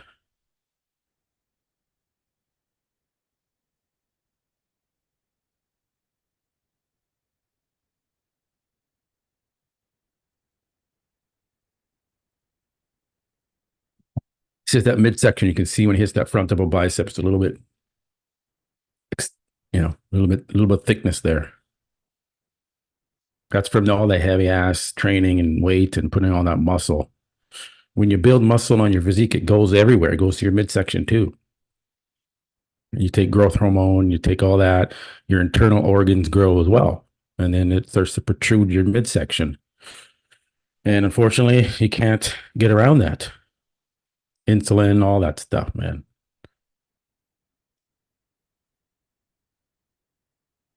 Thank you, Edward. I really appreciate it. I call it like it is for the most part. I get it wrong sometimes, but I really try to be blunt and honest with my critiques. And thank you guys if you're just joining in on the live chat in the stream. If you haven't subscribed, please do so. I really appreciate all the support and joining me on this. It's fun to be here with you guys and discuss the athletes. And I really appreciate you tuning in.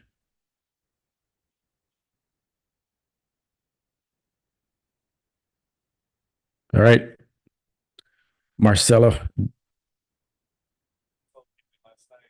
Horse MD, 6'1", 250 pounds.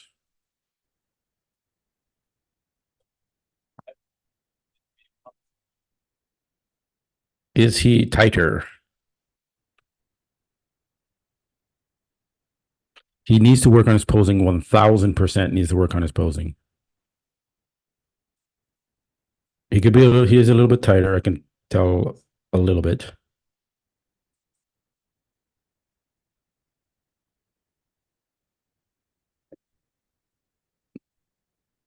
Yeah, he's a little bit tighter. He needs to work on his posing. Little bit wobbly there.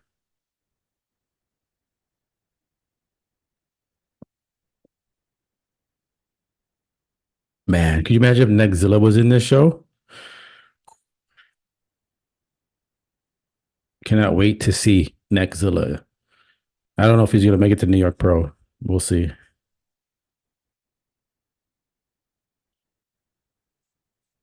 He should have done the Arnold Brazil if they would have invited him there. Like, why isn't he not doing the Arnold Brazil?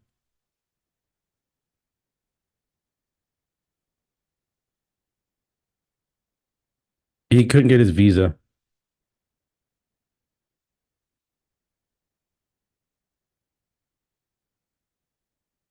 Yeah, you know what? Yeah, that's horse looks a little bit improved.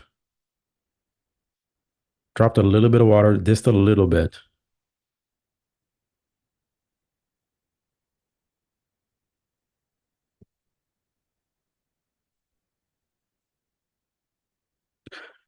Is Nick Dilla overrated? Well, we're gonna see. We're gonna see when he starts to compare next to some of these. I mean, he looked okay next to Samson Dauda. Uh, but we'll see. You know, his waist is a little wide. You know, he's got some flaws, but he's a freak.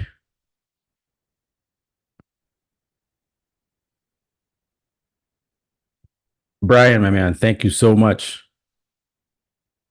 for the support and that donation. I really appreciate it. How was the expo? It was probably crowded.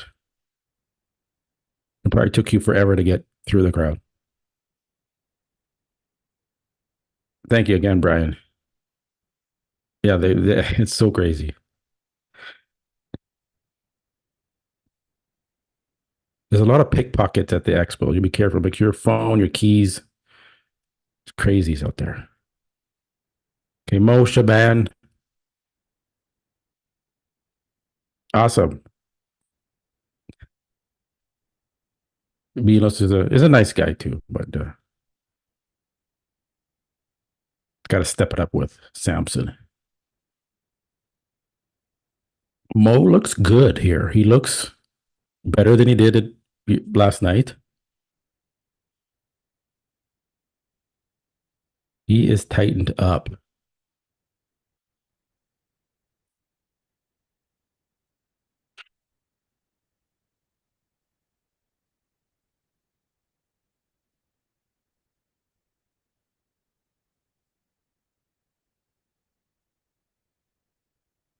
Yeah, Samson kind of looked the same. I think he was maybe 5% better. We'll see when they do the comparisons.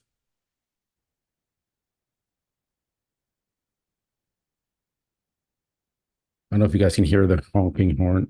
I live downtown Vancouver, so lots of sirens and honking horns.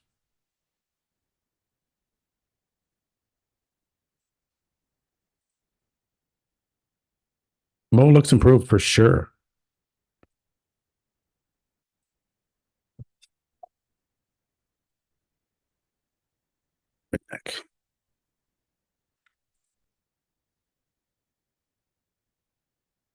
No, he's not in the top five, but he, when you see him next to the other guys, it just his structure is just not there. But conditioning, really, really good.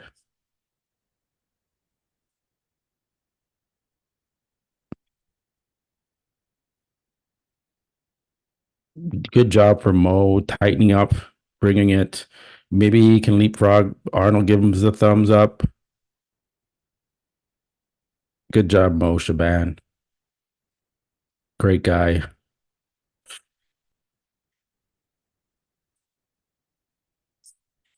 Okay, well, Arnold Classic brought to you by Mute. Well, let's see what they have to say. Let's see what Fuad has to say about his Samson, and then we'll see what that is. Tonight, we now get ourselves ready for Bikini International. Janet, this is where you take center stage as a former champion. This could be a big deal. I'm going to see a repeat champion. It's very exciting, and I think the audience out there, just like me, Looks like they're gonna bring out Bikini. know their way here. According, it's not set in stone. There was no clear winner. So, guys, who do you have after seeing the posing routines? Do you have Hottie or do you have Samson? Right now, the poll says Hottie 83%, Samson at 17%.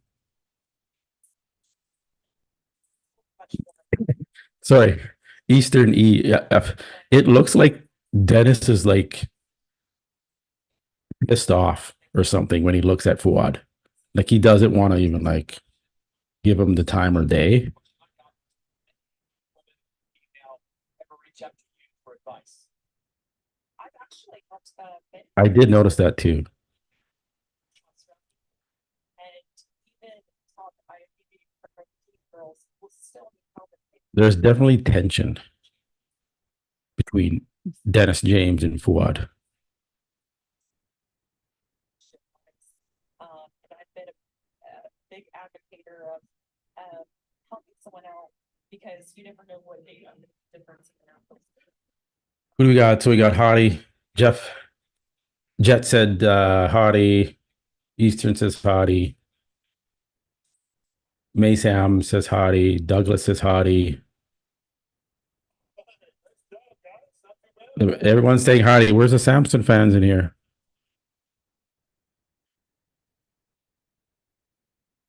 All right, folks, we are moving on with the program, and it's time for some lovely ladies to come out on the stage. We have 11 great competitors. For those that saw the prejudging, very close competition.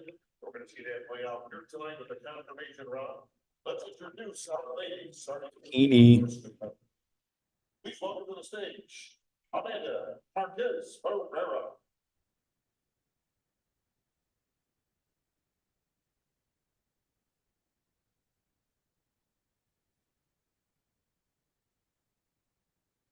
Amanda had a really good looking physique, very athletic, good conditioning.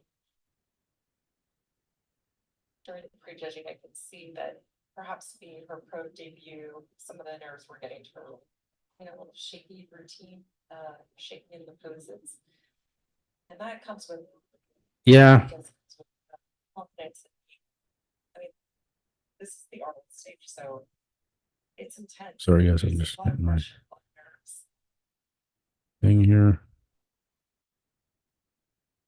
A lot of this is sensual. Hottie, I think Hottie shut the door here already, but we're gonna see. I haven't heard. Brian, did you talk to Milos? Did you ask him what he thought about Samson? And in between is what they call it. I wonder what Milos is saying. He's like, I think Samson's done enough. I think I don't know. We haven't heard any commentary from Milos yet. He's been posting on Instagram saying, I guess let's bikinis. Let's go back over to Instagram and check out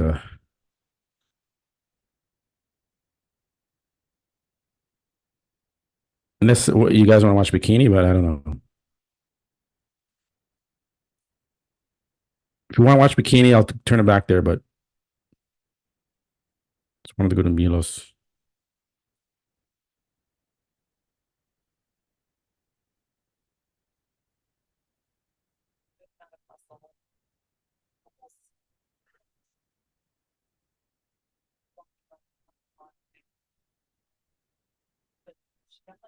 What did he say?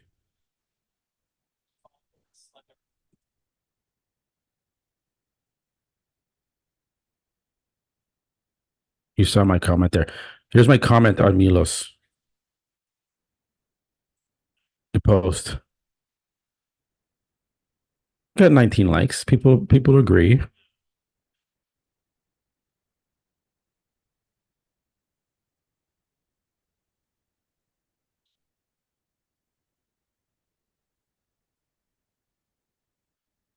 Back with him. Need proof.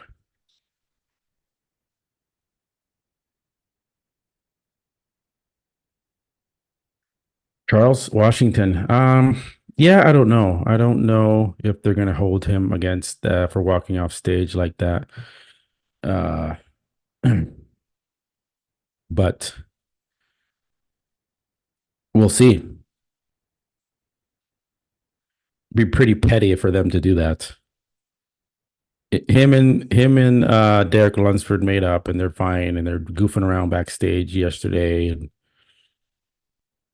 no hard feelings. Hottie, you know, went home and he started posting on social media, and he knew he needed to step up his game and be more socially active, and he started to do that, and that could pay off. They want to see him represent. Hottie has a much larger following on social media than Derek Lunsford does. Let's not forget that, especially globally, way bigger following than Derek Lunsford. Derek Lunsford is very popular in North America, but you go overseas to the Middle East, Asia, Hadi Shupat. Okay. And we want to expand bodybuilding. We want to reach more people.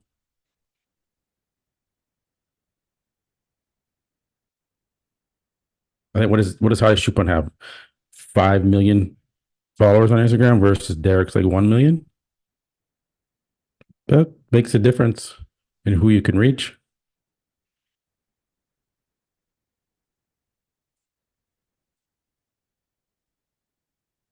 Yeah, Brian Vissers, I could imagine being so happy, man. It's going to change his life being the Arnold Classic champion.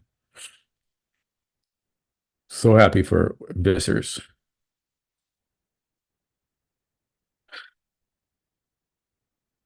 Yeah, Gardner Bikini is very hard to judge.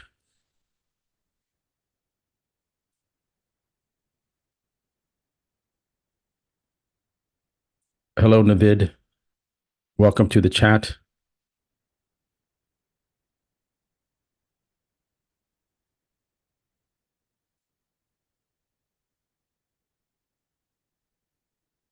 Yeah, Skylifter. Yes.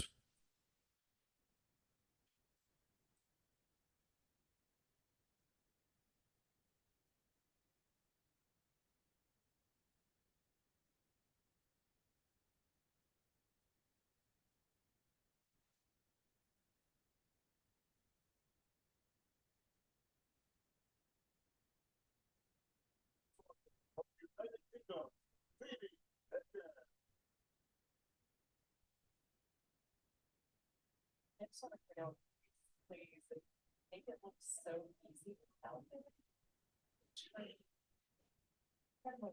Lawrence. A lot of discipline, their preparation for the show. Yeah, Edward. You would think of all people, Milos would be more about conditioning, but I don't know. I mean, Milos used to get in really great condition for his shows, but something is going on with his athletes where they kind of look watery on stage. Regan Grimes, Horse MD.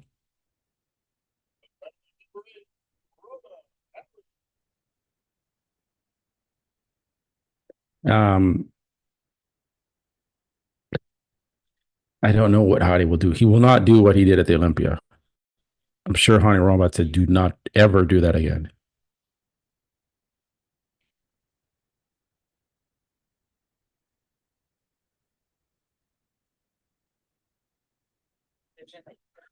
There's a few. Ronnie Coleman did it. Um, I think Ronnie is the only one. I don't know. Did Jay? I don't know if Jay did it. I don't think Jay did it, but I know Ronnie Coleman did. Signature look in their coats, make it theirs.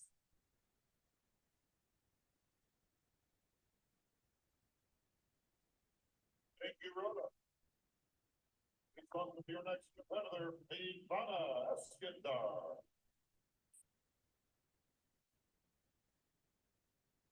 Vana is a little shorter than some of the competitors we've just seen. How much time, Janet, do you spend? He is very short.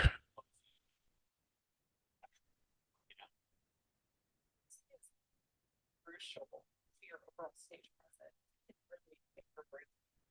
At this level, everyone looks so good. You have to be able to pose. Yeah, you know, I hear him say that all the time. You know, Samson just needs to be in the shape he needs to be in to win. He doesn't need to outcondition Hadi. Um, I don't agree with that. I say maybe 10, 15 minutes a day. Just, I think Samson can come in tighter. He's afraid to do it because he's going to think Samson's going to look a little lanky because he's tall. And you once you remove that fullness, you lose that thickness and roundness. But I don't think that's an issue. I think Samson has so much muscle mass that bringing him in drier would only benefit him. A bomb up two. Coming back from the Marco, this difference, how do you was right there? Many eyes is one. body looks incredible. And to be a bomb. Yeah, Marco.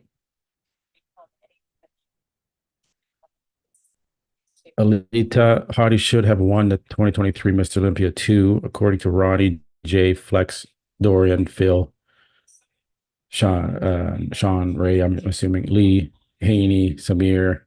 Yeah, everyone did say that. Everyone that was at the show, all the bodybuilding legends that were at the show were like, man, Hadi should have won. Right? No disrespect to Derek, but we were there or we saw up close. But he didn't. You know, Steve Weinberger was like, nope, Derek Lunsford, you're going to win. Even though you're kind of soft from the front, don't really have any, good striations in the chest. Arms look a little soft. We're going to give it to you.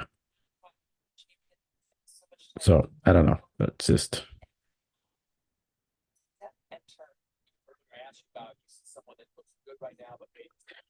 Douglas, yeah, I agree, but like you already have he already has the aesthetics. So why not just bring him in shredded? Then it's done. No one can contest it. He's got the aesthetics and he's got the conditioning. But right now he just has the aesthetics with decent conditioning. But it's not, you guys have to admit, he doesn't have Phil Heath, Ronnie Coleman, Dexter Jackson, Jay Cutler type conditioning or hardness to the muscle. He just doesn't. Why is that? Why can't he be at that level? That's the level we're used to for Mr. Olympia champions, especially from the back. Derek Lunsford looks better than Samson Dowder from the back. He destroys him conditioning wise from the back.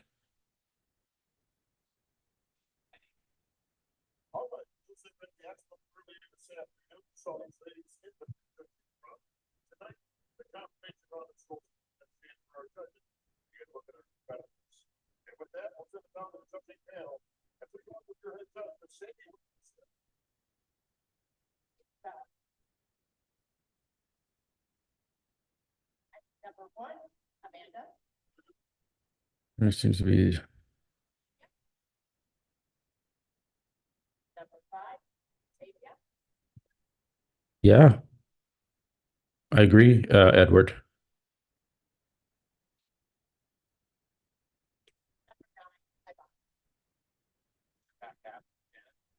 Yes.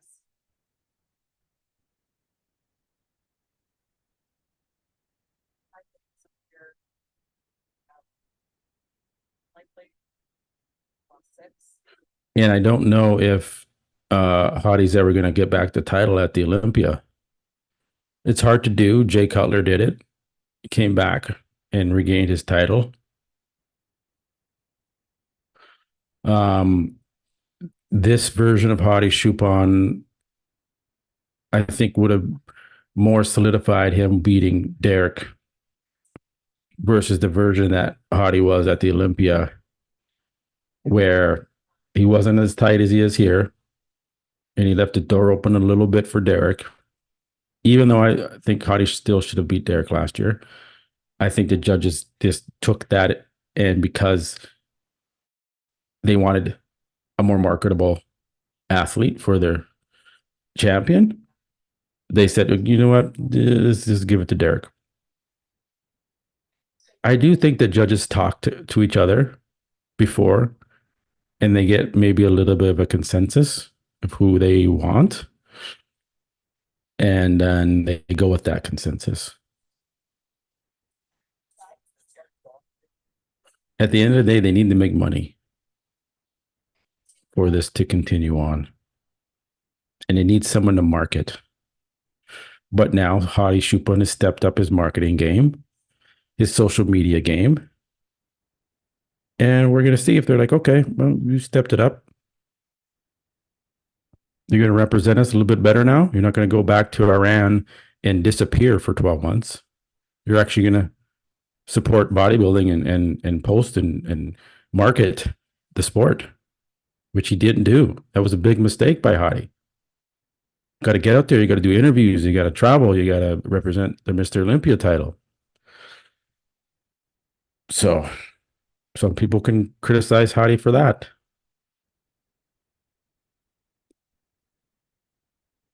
I still don't know why he hasn't learned English. Why? This is your professional job. Just what is it? What's the program you can use? I see the commercial. Just do it.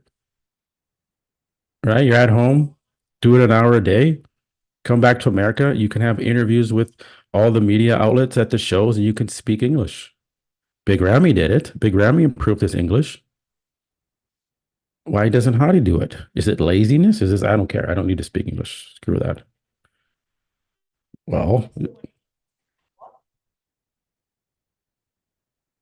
just don't understand some of these guys sometimes.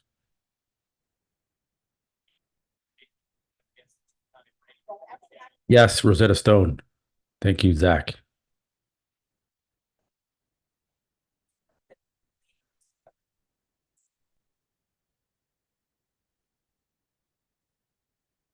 Yes.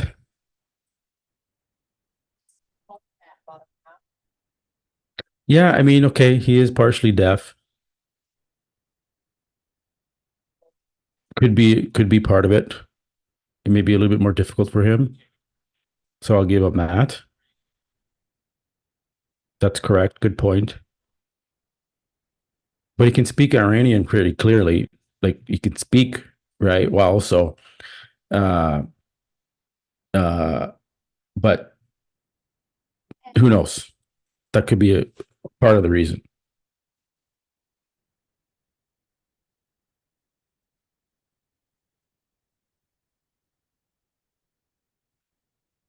Hey, Bikini. How much longer?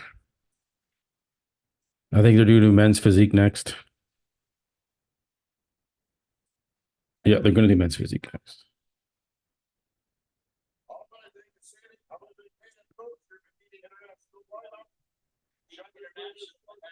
Okay, are we done here, guys? Okay, get off the stage.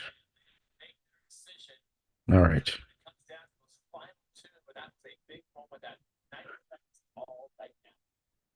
intense, being there with the top two, you as another person, and just gotta give it your all. Yeah, Brian Howdy should take some tips from Khabib in UFC. He's the most respected love champion. Yeah. Yeah, they should do the comparisons for the men's after before they did that for classic physique. So they'll do it for open.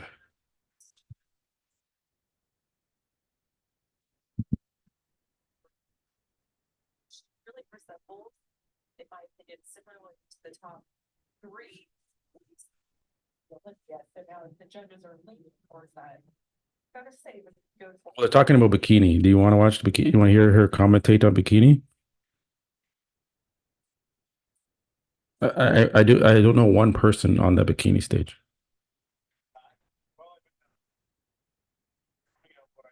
And then having to watch Fuad and Dennis James trying to talk about Bikini when they know nothing about it. And like, well, I think she looks okay. And this is, yeah, they don't know what they.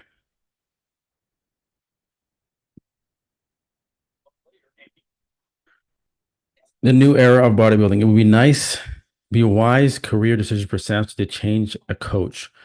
Loyalty to a coach will hold him back. He will never live up to his potential if he keeps going. I agree. All right, folks, we are ready to move on with our gentlemen. We've got 11 of the best in the world right there at the Arnold stage. We're going to be bringing them out for their final confirmation round, but let's bring them out for their individual presentations first. And please welcome to the stage your first competitor, Chiron Holden.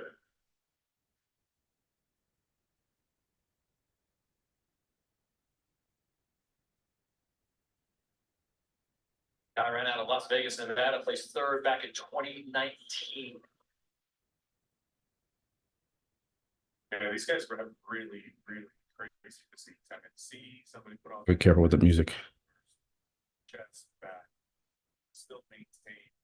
Zach, interested in your opinion on Akeem Williams.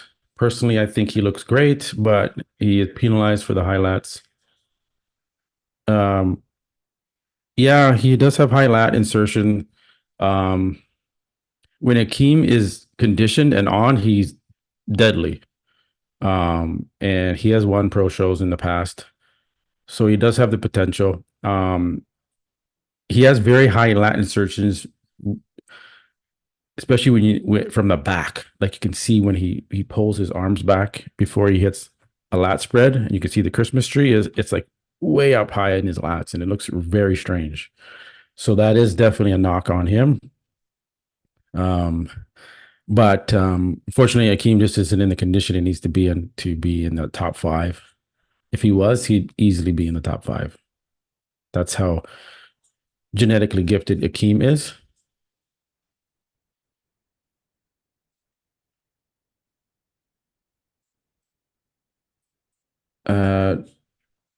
Hadi can certainly use a better translator, but he is disabled regarding his hearing, yes. So we cannot blame him. Yeah, I mean, okay, I'm on board with that. For body looking bigger than most classic guys. Classic physique, yeah, look at them.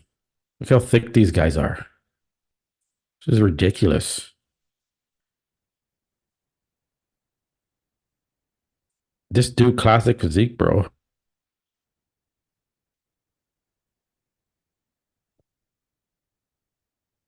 Jesus.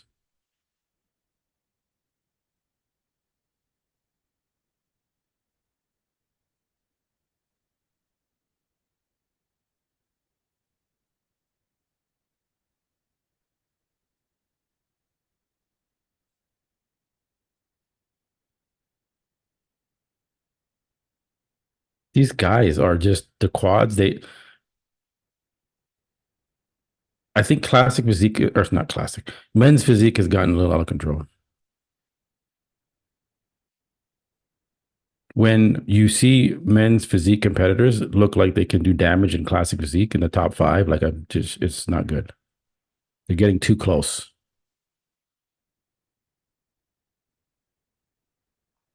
They're getting bigger and bigger.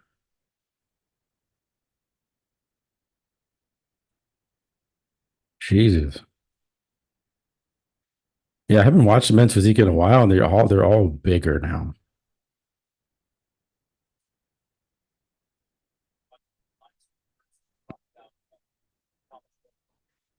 You compare them to Jeremy Bendia when he first became Mr. Olympia, he was nowhere near this size. Buendia.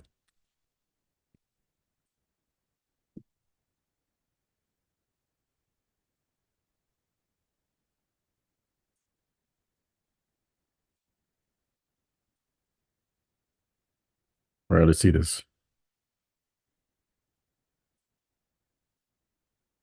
Still pretty thick.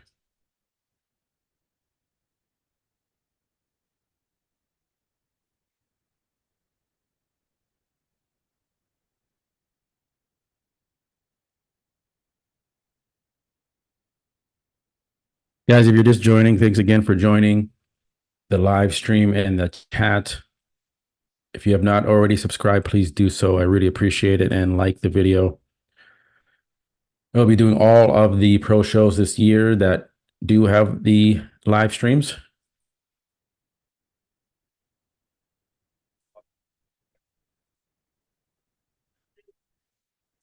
Yeah.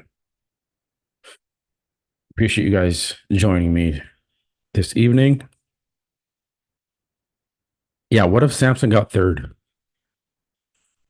I don't think that's going to happen, but it's been a shocking week and so far with Wesley. Although some people aren't shocked that Wesley Vissers won. I think he, kind of deserved to win. Could have gone either way between him and Ramon Dino.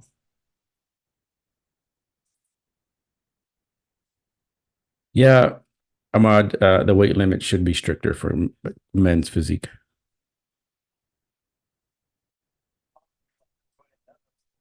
They all do look the same, don't they?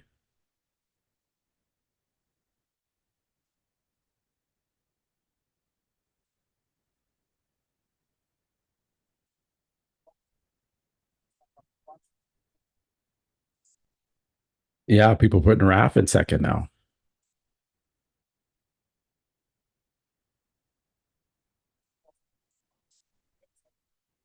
Um, yeah, I don't think Raf. I mean, Raf could. Raf has the size to go toe to toe, and I think Raphael did beat Samson in some shots, like the side chest.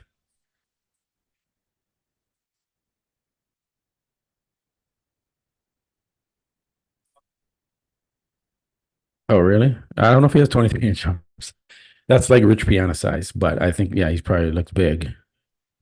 He definitely got bigger for sure.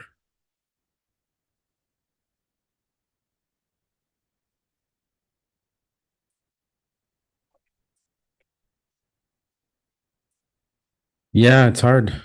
They've they all look the same, and their conditioning is kind of pretty much the same for the most part.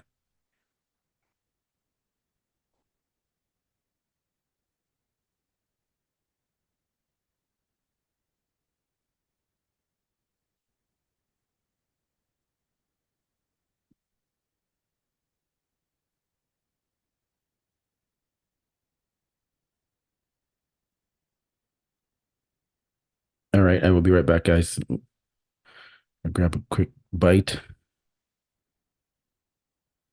I'll turn it up here. Unless they're going off stage, let me just see.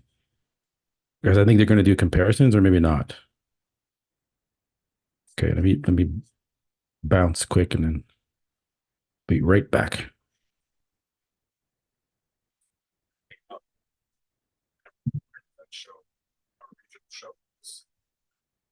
Very, very light.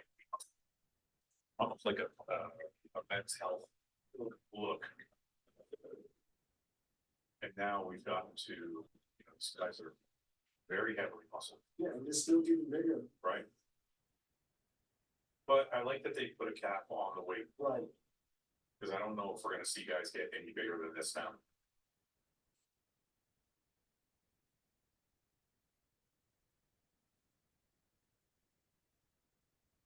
Will be followed by Ismail out of Mexico, and that will wrap things up. Men's physique. Get the judge call outs. Thank you, Mahmoud. And your final competitor, please welcome Ismail Martinez, Dominguez. So what do you do if you're a Corey Morris or a Kyron Holden and you've been out there for the last 15 minutes plus just waiting? Are you, I'm saying you're posing but staying moving. How much can you do? Well, that's what they practice for. You gotta be able to stand your hand, just practice. That's your job. That's as a professional athlete, that's all you need to do. You gotta be able to stand there for at least 10-15 minutes without failing. Knowing that you're probably gonna get a call out, have to step back up to the center stage. Well, what I was told when I started was the judges are always watching. So if you're standing out to the side and you're letting your stomach hang out, you slouch your shoulders, You may not be being looked at, but if you are, it's not gonna help follow this camera. And staying on stage under those lights can get really hot for that long.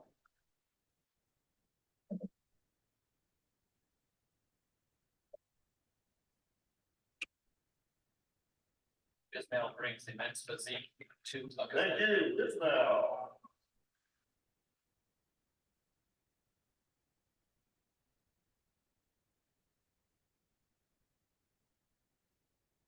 All right, now, gentlemen, this is okay, right, the prejudging earlier this afternoon, we saw a great prejudging and another very close competitive competition.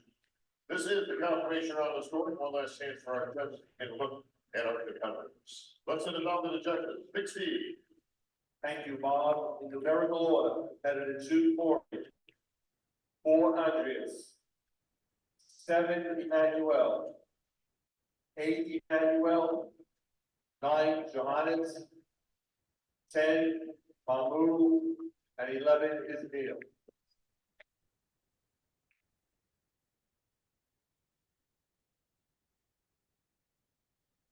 Brought out 7.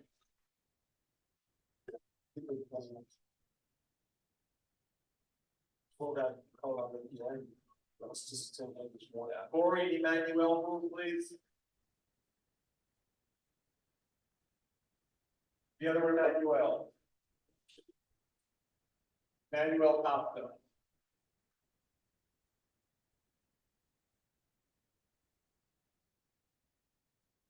So much special, but right away with this division, first thing you see and notice is the taper of the waist. Gentlemen, take the of the card. shoulders. Yeah, like I said, the abs, that's the most important thing, because your eyes, automatic, first thing with your eyes, that attracted to Trips the there. abs.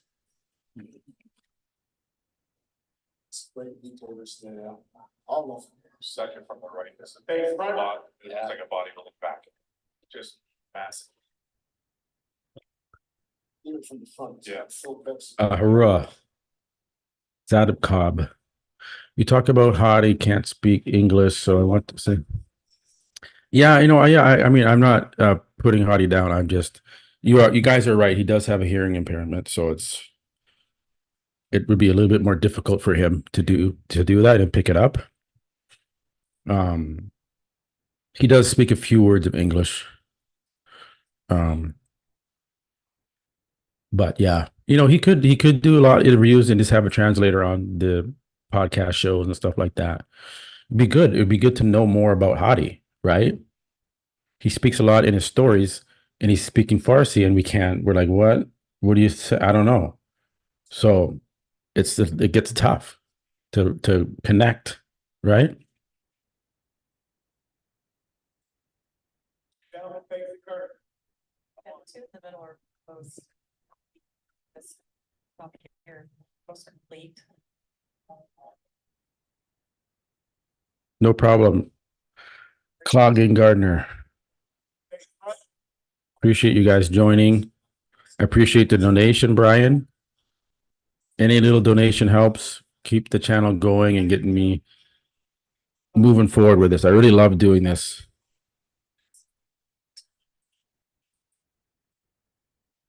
Okay, so that is. So are we doing men's bodybuilding now? Let's see. Folks, at this time, I'd like to introduce back onto the stage, the one, the only, Arnold Schwarzenegger.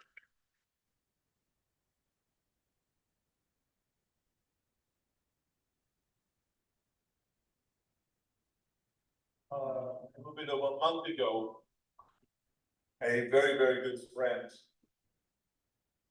passed away.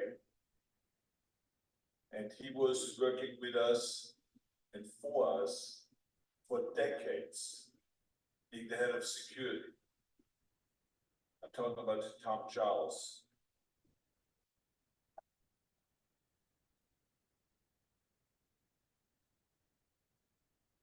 Cancer, he passed away.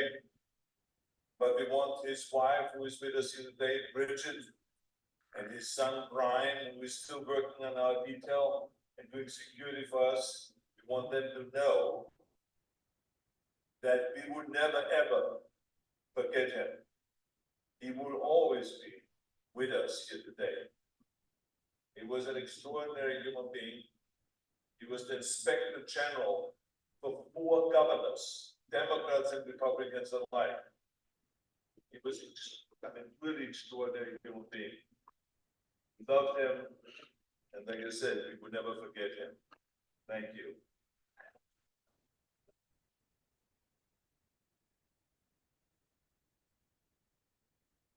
And now, I would like to have a video played, because our Lifetime Achievement Award recipient this year is going to be Jay Cutler.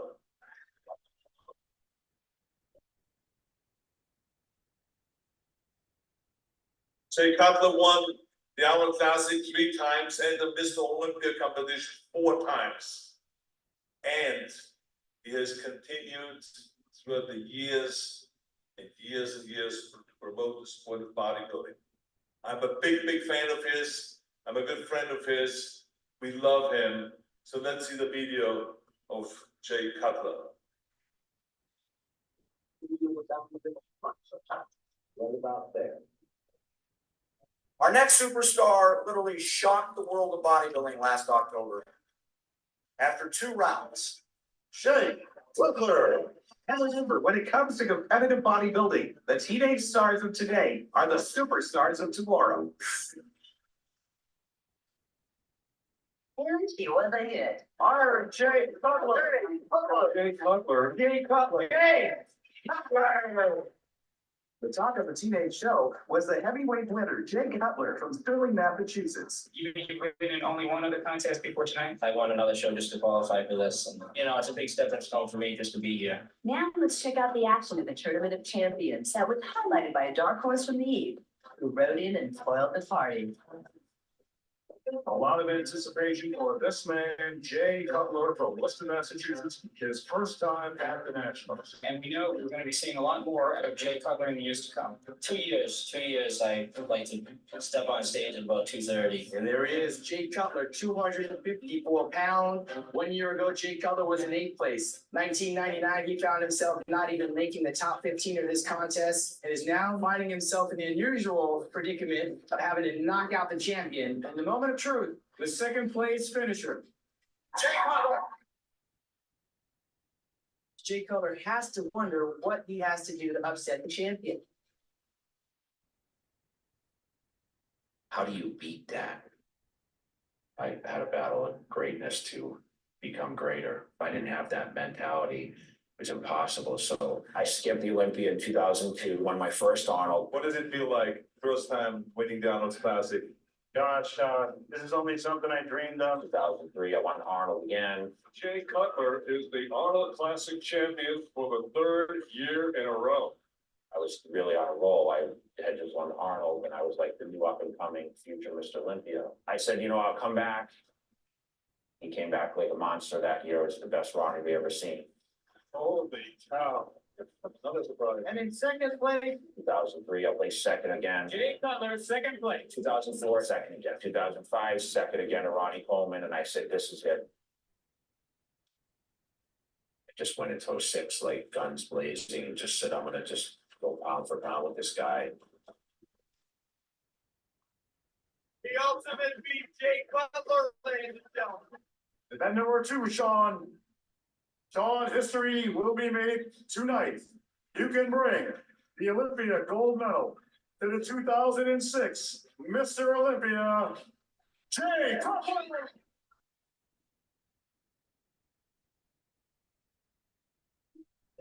Like, oh man, that would be amazing. And then eventually here I was, the kid from Massachusetts, 6,000 people in my town, Sterling, Mass. And no one in my family lift weights. And here I was, the best bodybuilder in the world, on the stage in Las Vegas. And then I lost. The title of 2008 Mr. Olympia, Dexter Jackson. Holy shit, this guy just took his whole life and chased the best bodybuilder on the planet in the history of the sport. Jay spent 6 years trying to win that title and take it from Ronnie, and it only took him 2 years to give it back. The question was, what's next? What's my legacy? Trying to figure out your identity, right? Being the underdog again, like worse than ever. Like I had never been that much of an underdog when no one predicts me in the top 5, right? Everyone's like, Jay's never gonna come back. But underdog worked better for me. Always.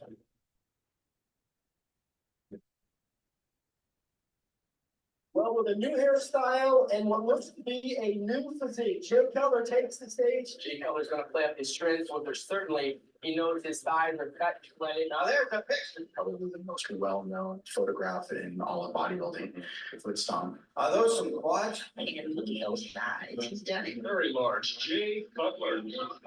Moving around the stage like he owns it. No one in the history of this contest has ever lost the contest, has lost the title and come back and reclaim the standout trophy. And that's what Jay's trying to do. I'm gonna ask you to break down the physique of Jay Cutler tonight. Look at the fullness, he just kind of nailed it straight around. I mean, wow, really a surprise to most of the bodybuilding experts, who on paper did not have Jay Cutler in the top 6. I wouldn't doubt that this is the best Jay Cutler who's ever stepped on stage.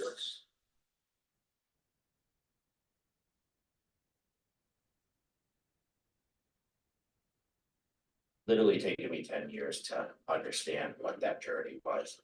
After losing it, coming back and winning it, being the only guy in history, and then to be able to continue to do what I love, and that's, be involved in the arena. I feel like I've achieved what I needed to. I wanted to be something that no one else was, and where I come from, there's not too many national level bodybuilders, and I just wanted to be something that no one else was.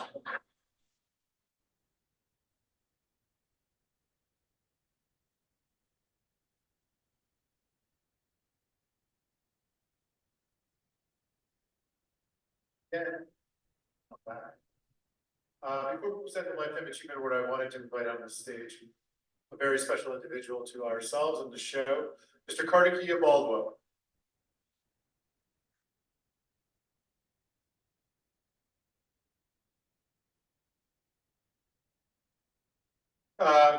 Carnegie owns a company called PSM 66. They are a presenting sponsor. And security.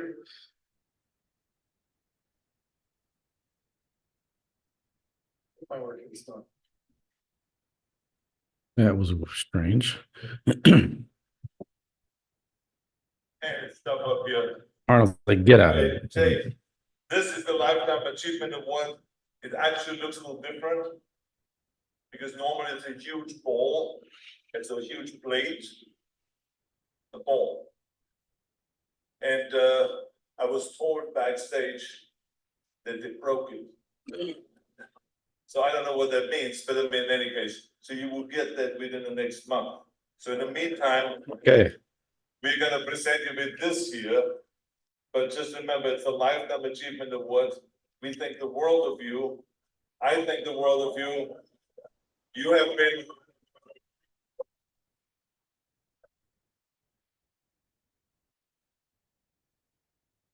You've been the most extraordinary.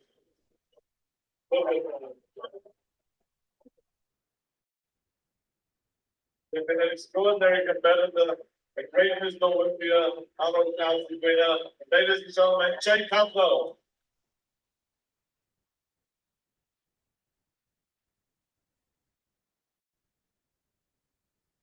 Thank you, guys. So I know there's a worldwide audience and there's many special people that I owe this to, but I want to start first. And Arnold walked off. I had a little story for him. So it was July 3rd, 1991. And Terminator 2 launched in the movie theater.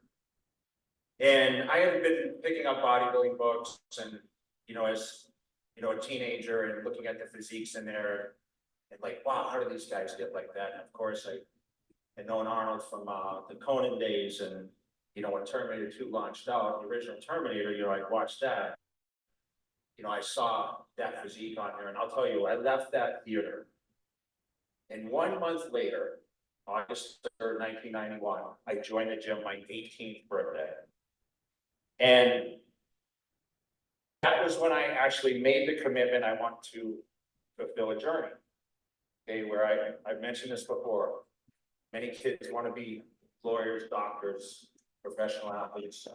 I want to be a bodybuilder. So he was a major inspiration and a stepping point of that. Of course, I looked at Sylvester Stallone, Jean-Claude Van Damme. You know, I grew up, like I mentioned, Sterling, Massachusetts, youngest of 7 kids. No one in my family lived with AIDS. My sister's here to witness this night. He basically raised me alongside of my parents. So Kelly, thank you for being here. She likes to brag that she changed my diapers. And we had a family business doing concrete. Okay, my 3 brothers worked extremely hard. My dad, when he retired, worked in that business. And they taught me the commitment to hard work. It was after schools, school vacations, weekends. There was no clock. I had to work. And I had to earn everything I did as a family business. That was what was necessary, right? So when I started attending college in the fall of 1991, I chased a degree in criminal justice. And of course, I wanted to be a police officer and get to California. That was actually my dream. My dream was to ride a motorcycle in California as a police officer. Can you believe that? I watched too many chip shows. So when I joined the gym, that Gold's Gym in Worcester, Massachusetts, there were a lot of people that, you know, just looked at me as a teenager. Within 6 months, I was one of the biggest kids in the gym. And sooner or later, I met someone who played an important role in my success, Chris Aceto. He lived in Maine, and he's not here tonight, but I really wanted to send a message to Chris Aceto, who wrote out a diet for me. It was 6 meals a day. And he came down and looked at me and he said, "Oh, this kid looks okay." And I put it on my refrigerator and I followed that diet to a T. And 6 months later, he came back and looked at me and he said, "Holy shit, this kid's gonna be Mr. Olympia." So I was like floored. Okay, my progress was quick. In 1993, I won the Teenage Nationals. I battled someone many of us recognize, Branch Warren, and that he beat me in the overall. I said, that's the last time that's gonna happen. Which sooner or later, we were 1 and 2 at the Olympia, if you guys recall, 2009. I got a chance to go to California. I got to visit Gold's Gym, the mecca of bodybuilding. Anyone knows that's one of the greatest places where the bodybuilders, of course, Schwarzenegger themselves came from.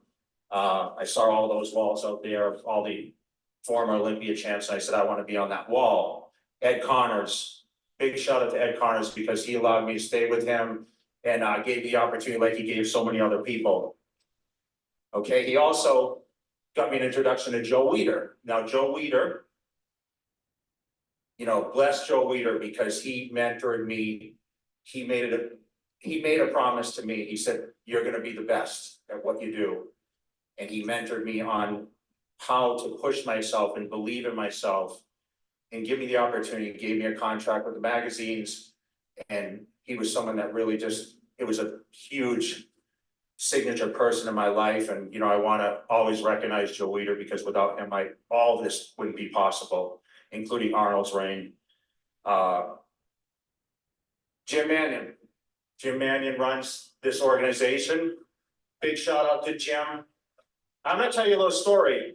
Sorry, this is kind of dragging on, but I have a lot of history. You guys saw this highlight reel. So I was at a picnic.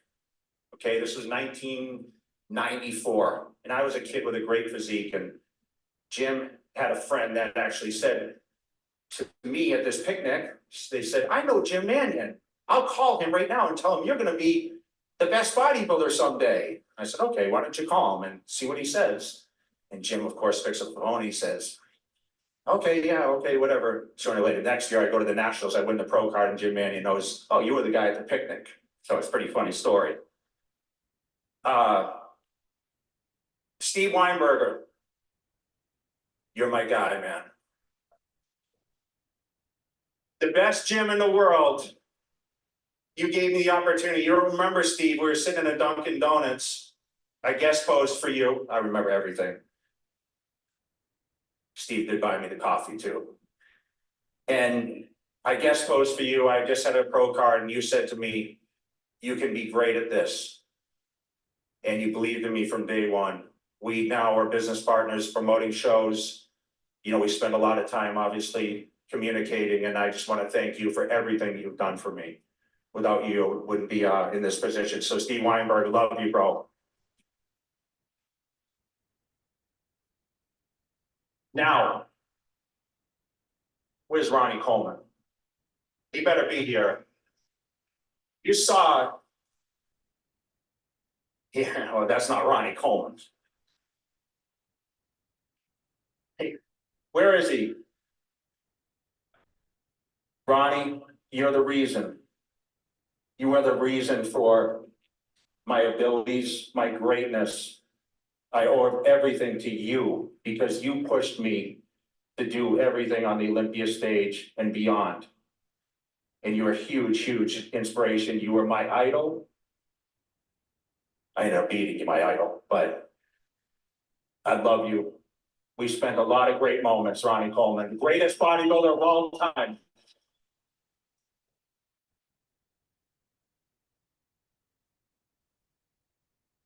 And I love spending time with you. We guest pose every week. We ate together. We trained together. You kicked my ass in the gym. I'm going to admit that. But you've given so much to bodybuilding, and you are the greatest. I have to give a special shout out to also Chris Cormier. Chris Cormier, you're another reason, because you stood next to me and you gave me motivation. You took the time to spend with me. You battled me on these stages for every one of my victories at the Arnold Classic. Much love to you. Dexter, Phil Heath, man, 7-time Mr. Olympia. You were my best friend. We did it together for a couple of those Olympias. Branch Warren, of course, I mentioned. Victor Martinez, he pushed me in 2007. He thinks he won that show. We'll let him keep thinking that, but the Sando sits at my house. I know he's in the house, but I love you too, Victor. We can still do a pose down if you want. To all the promoters, all the supporters, I hate to say fans because so many people that I considered, I guess in my head, fans became my friends. And they supported me, and I traveled around the world. And as you guys know, I'm booked every week going place to place, and I'm touted as, one of the elite. And I can't tell you how much that means to me, to be able to still be an ambassador. I really thought, at 50 years old, I would be, someone that's kind of just passed on. And I'm still, one of these figureheads that people look is inspirational. And you never plan that when you start training. I mean, growing up where I grew up, it was so never expected. And, for me to be motivational to so many people because of my abilities on that stage and selfishly becoming the greatest, that is the biggest accolade I could ever have beyond these awards. Okay. And Angie, my beautiful fiance, you're my rock. Without you, you hold it all together, all the business we do, the personal time, my craziness, I appreciate you. And lastly, Manager Matt, you travel all these places with me, man, and I want to thank you for that. I know you hid this award from me up until about 2 weeks ago, and you kept busting my chops. What are you going to say in a speech? Well, I have to give you a shout out because I know it was planned. Brian Powers, the committee, thank you guys. And you know what? The fans all around the world, they gave me this opportunity to stand up here and accept this award and give me the loudest applause for that quad stomp. And it's remembered, right? That's one of the signature poses of bodybuilding. I sit at these expos, I do quad stomps all day, my legs tired. I don't have to train legs anymore. And once again, guys, there's no ceiling to what we do. There is no limits. I wasn't supposed to be as great as I was, and I persevered through a lot of dedication and commitment. I beat the greatest bodybuilder of all time. I won 3 Arnold Classics in a row. And I appreciate all of you, the judges, all you people that, I know a lot of you judges judged me, the sponsors, all the people that attend this event. I appreciate it so much. I know I spent countless hours this weekend just spending time with people and hearing your stories. And I think I can continue to motivate you guys all in all. And I appreciate you guys so much. So thank you.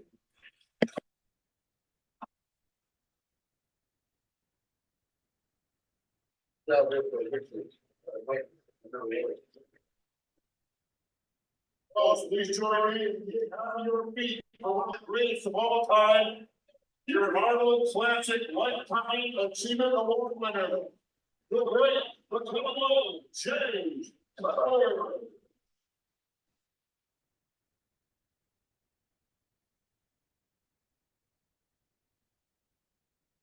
Awesome. Great speech.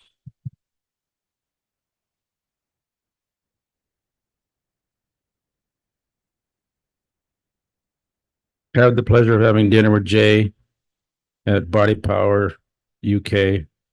Awesome. Of course, and he joined a long list of absolute fantastic and great people in this sport recognized here every year with the Arnold Lifetime Achievement Award.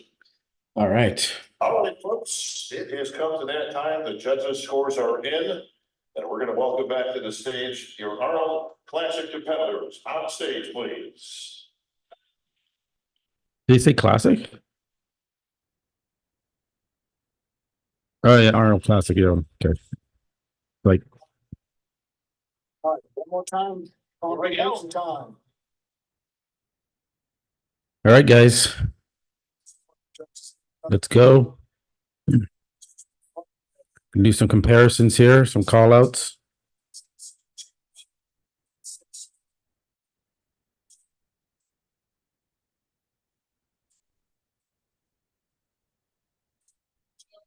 Or even the push spot, we're going to find out right now because this is me and Judge live. Let's send it down to the judges. Big Steve. Hey, Bob. Audience Sampson.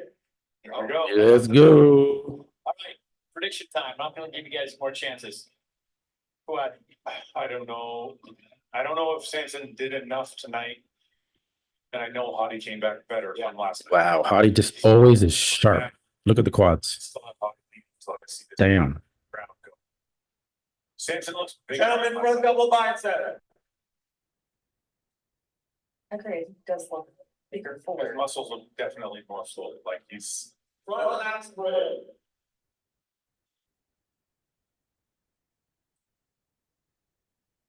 Pose for pose. Who's winning each pose? Hottie Chupon wins the front lat. Oh, I know. It's I don't. It's a totally different level. Right. As much as I like Samson's physique. Hottie wins the side chest. That's 2 for 2. Oh, I wonder if the size will be enough to overcome the condition. No, I don't think so. Hottie wins the back double bicep.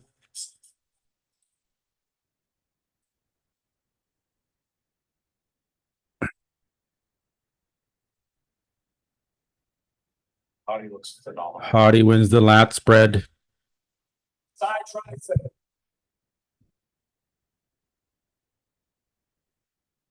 Does this mean they brought them out first, guys, that they know? It's close on the back double bicep, but It's just battle for one. side tricep, obliques, abs, tricep.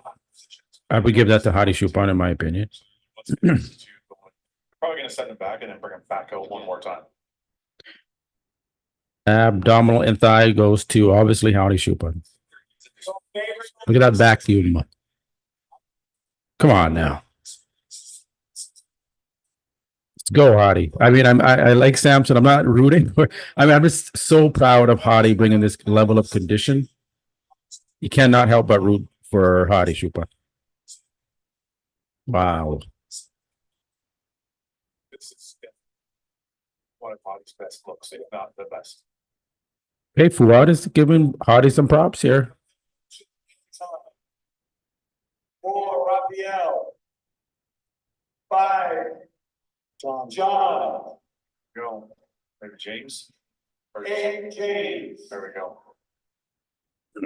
Like to see Raphael next to John De La Rosa. I would like to see Akeem in there. There we go. There we go. James still done from last concert. Right now.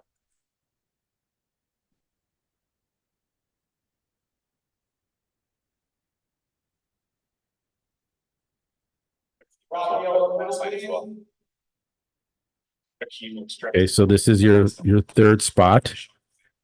Let's see if they move. De La Rosa in that middle spot. Okay. 4, 5. 3, 4, 5. So we have James in fifth right now. Think so? Succeeding how big James is. He's actually much bigger than he, not much bigger, but bigger than James. You don't see that? I see that. James and Fuad going at it. I love James, but he's not bigger than that. I think he is structurally he's bigger. Akeem's got bigger legs. Okay, back double bicep, guys. I see it. Legs are Yeah, they're massive. Yeah. a hair bigger. Yeah. James got a way bigger back, that's for sure. Yeah. Man, Raph is just soft in those hams and glutes.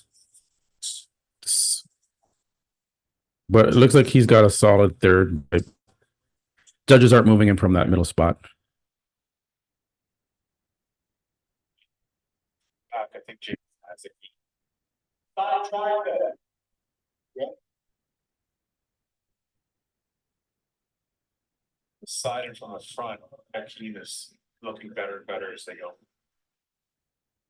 Now, when you look at John and Raphael, to me, it's like a clear third and fourth. Yeah.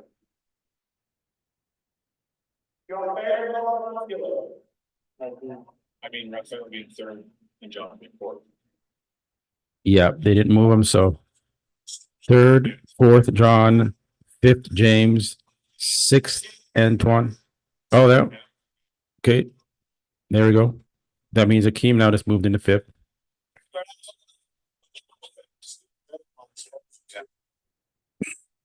The shape in the front is phenomenal.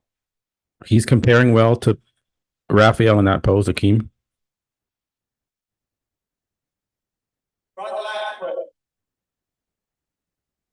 You said that James is bigger than Akeem. Jump the body parts where he's bigger. No, structurally bigger, not body parts. You mean shoulder width? Just shoulder width, height. He's a little bigger. I think they're both not very, very wide when it comes to shoulder width. Side chest. Close in size. I give that side chest to Akeem over James.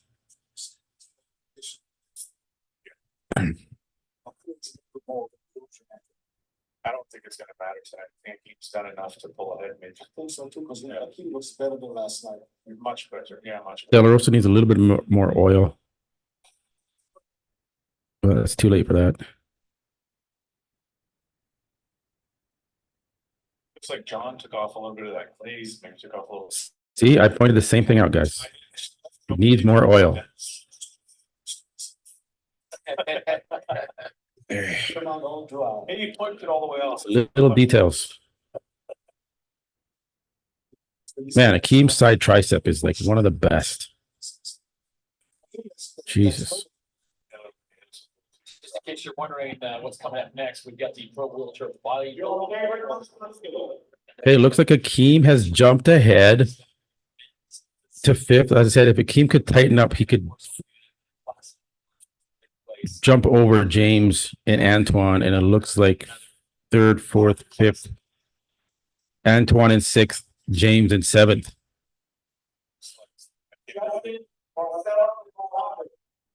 Sometimes it depends on who you stand next to for you to shine. Yeah.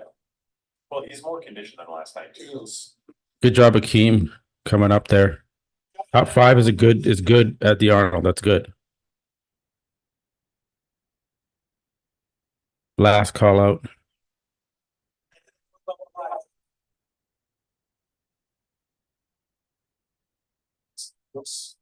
I mean, it kind of shows. Sorry, go ahead. Man, wow. Justin Rodriguez looks better in that shot than Horace MD. You know what's crazy to me is Mo has won IFBB Pro shows, and so is Justin. And so the talent in this show is that good. Yeah. They're But Marcelo looks better than last night. He filled out a little bit. The vision is not there. And Marcelo has a problem posing. He just can't do it. Wow. His double bicep is not good.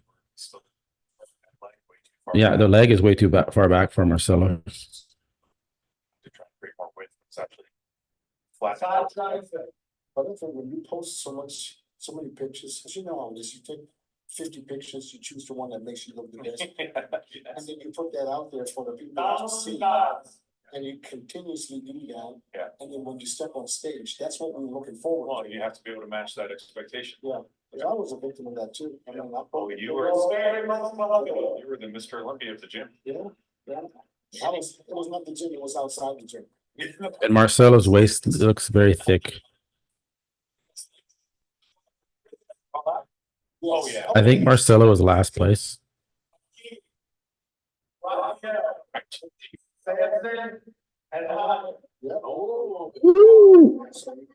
Slide by John DeLorean, the way it goes. Yeah. Ooh, I don't know about that, guys. I don't. Ooh. Oh, I do not agree with that. Hell no. What do you guys think? Is Akeem ahead of John De La Rosa? Wow. We'll see. We'll see. I don't think that's Not because I think it's size. no, Samson's much bigger. I think I'm seeing if Akeem can pull ahead of Rafa. Akeem was way too far off in prejudging to be able to leapfrog again. This is dumb. Sometimes these judges just get it completely wrong. John just kind of hurt himself by not being shiny enough. Yeah, John did make the mistake of not having enough oil. Damn, that's a stupid mistake. The biggest thing is mixing it up and bring them back in. We're not done yet. We're not done. They may bring John back in. Samson and Yeah, it's not over. It's not over. You're gonna mix it around. Donalds and Dodds. To my untrained eye, I do keep, how do you keep, I mean, I keep kind of looking at that left side. Yeah, Hardy's just on another level.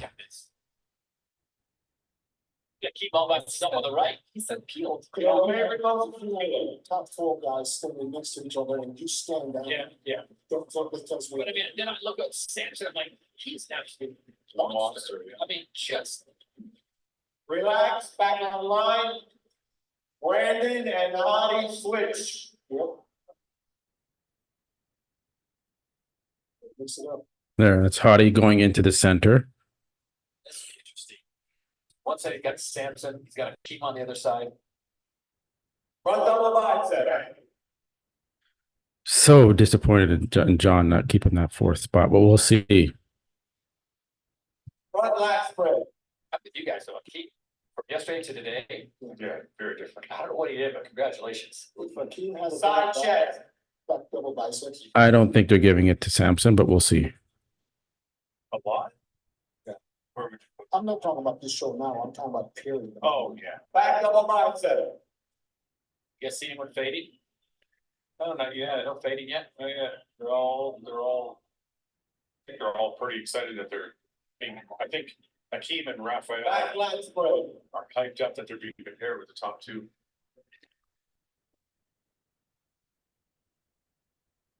Side tricep. I think you know how big of a last spread Hardy has. Back He's is, the shortest guy. yeah, his back. Yeah, that is crazy.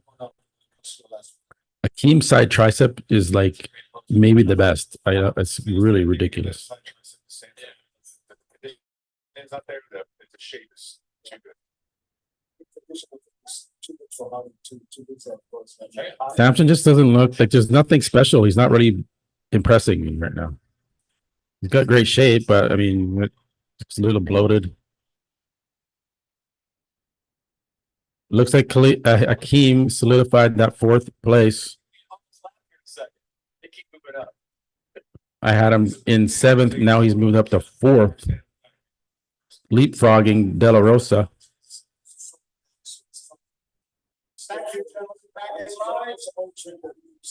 Wow. All right, make the big stand. We're gonna get the guy. We'll start at the guy. Russ, the guy, number one, everyone. This whole night, well, if you notice, country vendors. Here in the Arnold Classic representing 10 different countries. And that just goes to show the expansion of the IQB Pro League throughout the years we've now expanded across the globe, giving these athletes an opportunity to get out. John didn't fade. He just didn't have his oil right. Of course, qualifying for the Mr. Olympia a little bit later in the year. So congratulations, Jim and Tyler. I want to recognize IFBB Pro League for all their efforts. John's disappointed. You can see in his face. Gentlemen, are you ready? Music man. We're doing a pose now.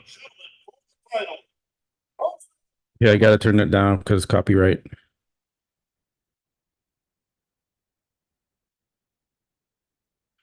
It's unfortunate.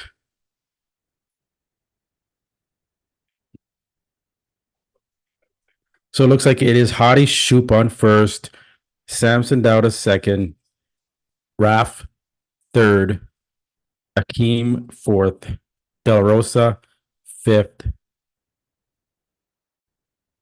Antoine sixth, James seventh,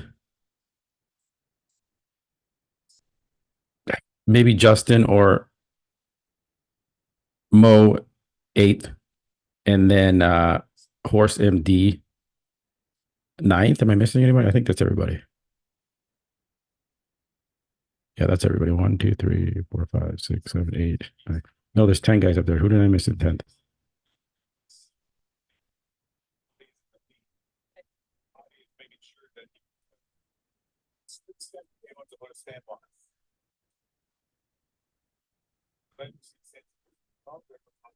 Again, thanks guys for joining. If you haven't already subscribed, please do so. I really appreciate it. Please like the video.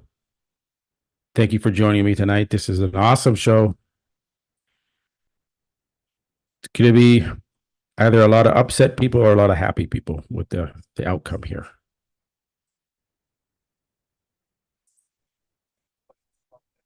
You know what? If John gets fifth, good for De La Rosa coming back from a major injury. It's nothing to complain about.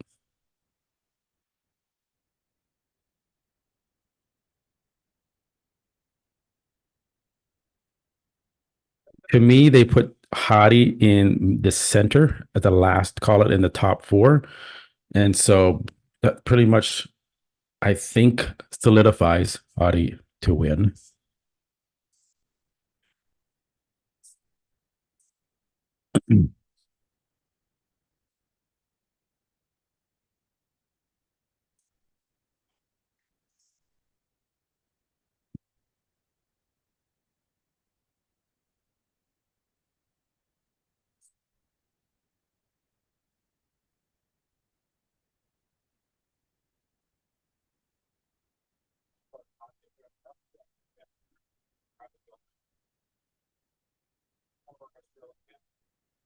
Oh, horse, jokester. Who still has Samson Dowda winning?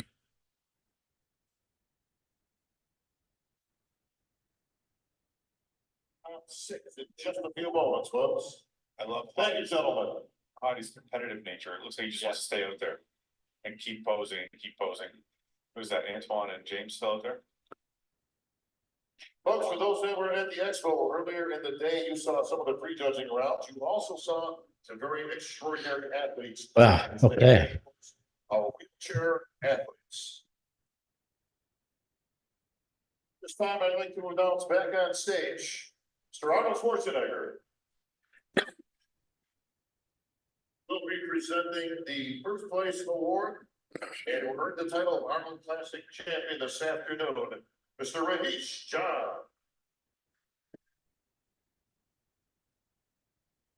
Yeah, show's almost over. Going to do some presentations here for the wheelchair division, and then we're going to finish off with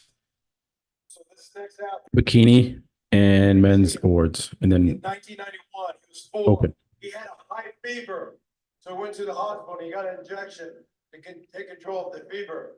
But that shot, something went wrong, got post polio, and from that got him paralyzed in the legs, and that's why he's in the wheelchair. He's from India. he just beat the 6-time US Arnold Classic Pro Wheelchair Champion, as well as another Pro Wheelchair Champion here at the Arnold Classic. Please welcome Rashid Shaw.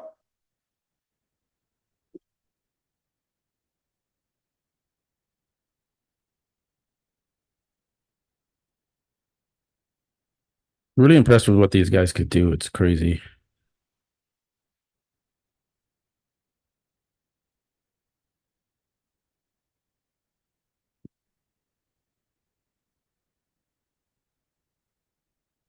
All right, let's bring out Arnold to present his first place award, his title here at the Arnold Classic.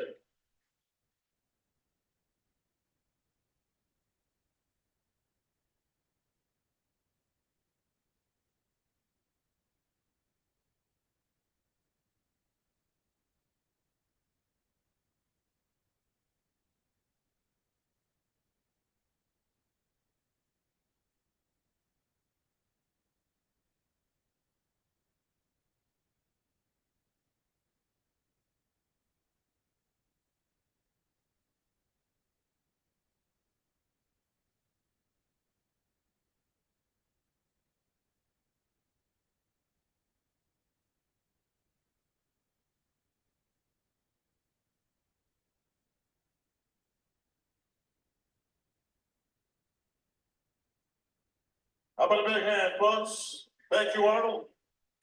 Milos is a good coach for sure. It just seems to have an issue with drying guys out. It seems to be a trend for Milos.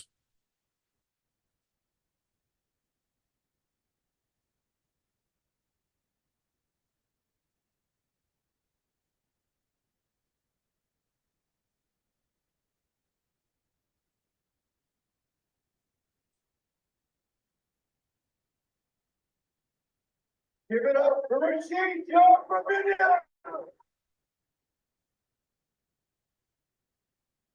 True All right, inspiration. congratulations, Rashid, your 2024 Arnold Classic Wheelchair Champion. I keep checking the Bitcoin price. It's who's into Bitcoin here? I'm totally into Bitcoin. It's on the move. All right. Go back to our Bikini International Champions, and we're gonna have our lineup on stage, please. Okay. Here we go. So Bikini Awards, so we can chat a little bit, guys.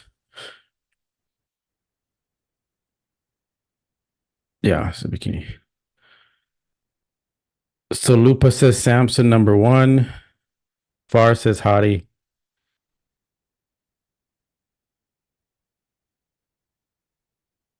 Skylifter, yeah, if Hottie doesn't win, yeah,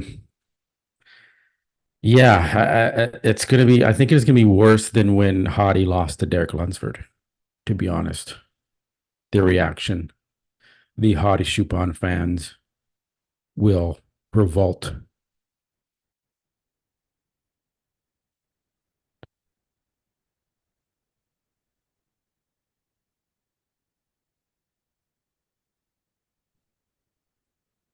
You know, so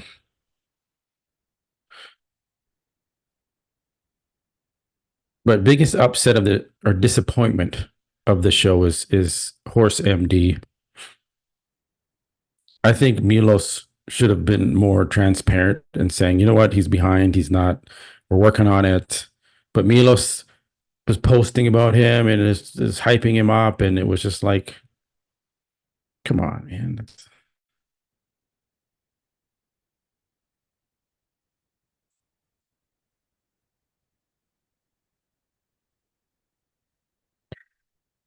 Samson #1, Raf 2, Akeem 3rd.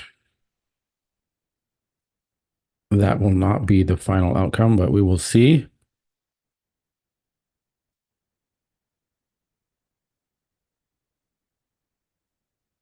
To me, the vibe, the feeling, the vibe is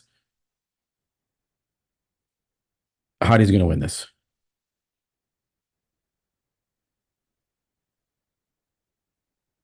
I think if Hottie loses, he's going to jump off the stage and just leave the auditorium.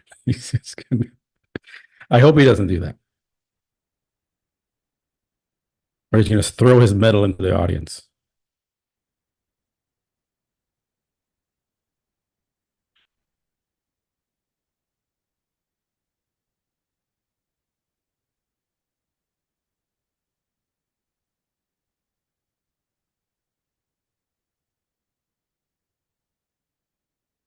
Damn, she's tall. Or Guy Cicerone is just short. Yeah, he is.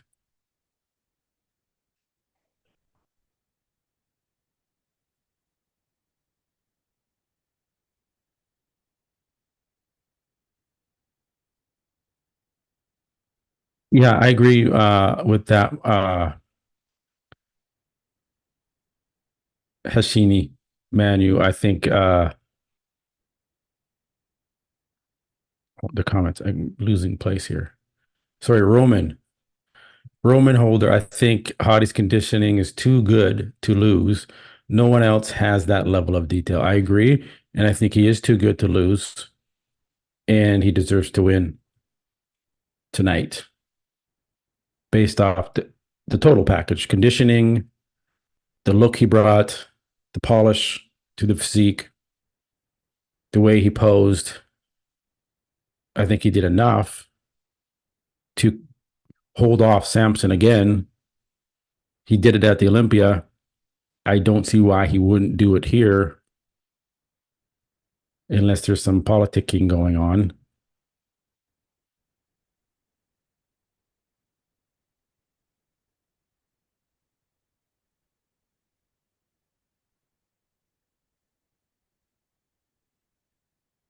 I agree. I'm going to call it now. I'm sticking with my prediction, having Hadi Chupon winning this show.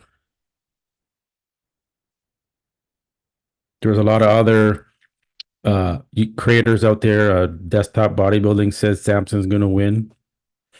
There was a few out there. But then you had Derek Lunsford saying, I think Hadi's going to win. You had a lot of the pro bodybuilders. Nick Walker said, I think Hadi's going to win.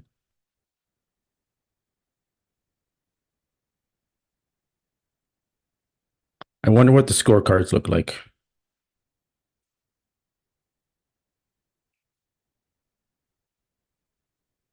I agree. We can't always blame the coach. Maybe Samson isn't doing everything he needs to do when he's back home.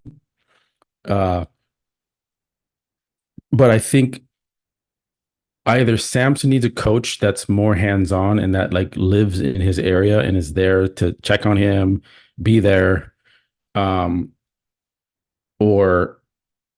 he needs to try another coach with some different formulas and see if he can bring in a better package. But if you keep doing the same thing, that's a definition of insanity. You keep repeating yourself. So just change it up, Samson. I mean,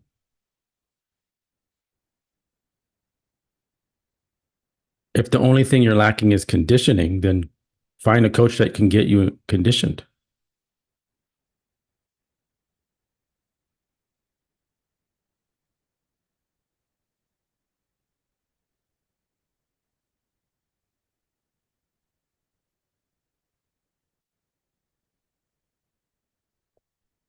Yeah, I'm not sure Dorian Yates is that type of a coach when it comes to maybe for training, yeah, but not for nutrition.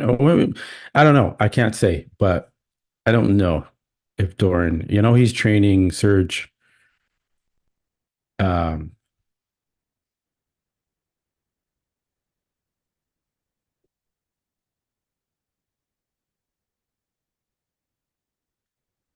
Aceto's hit or miss, in my opinion, with him training out. He trained Big Ramy, then Big Ramy left Aceto. So it's a hit or miss with Aceto. I think Hani Rambod, Patrick, Neil Hill are good, solid coaches.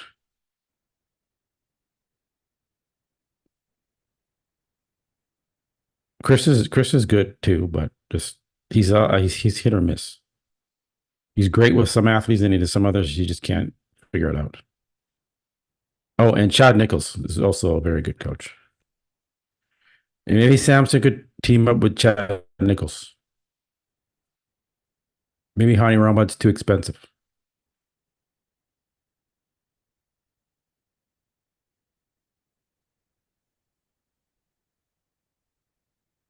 Yeah, Chad would just pump him full of drugs and more gear, and oh, that's what he did to Ronnie. I'm telling you.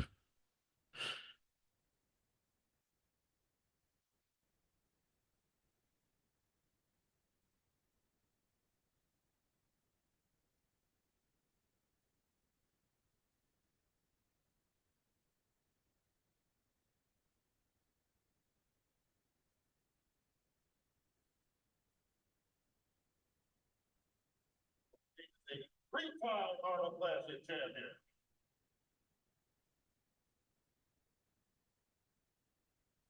Yeah, Goldbar. Sorry.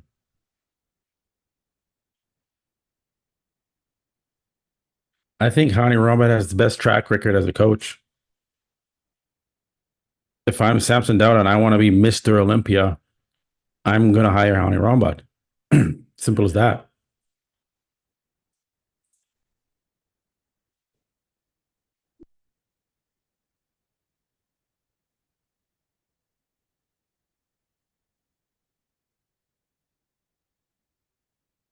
All of Hani Rambad's athletes are just dried out and shredded. And that's the issue Samson has. Okay, who's this? What's this? Just men's physique or men's classic? No, men's physique. Yeah. All right, we're almost there, guys. What time is it? Okay.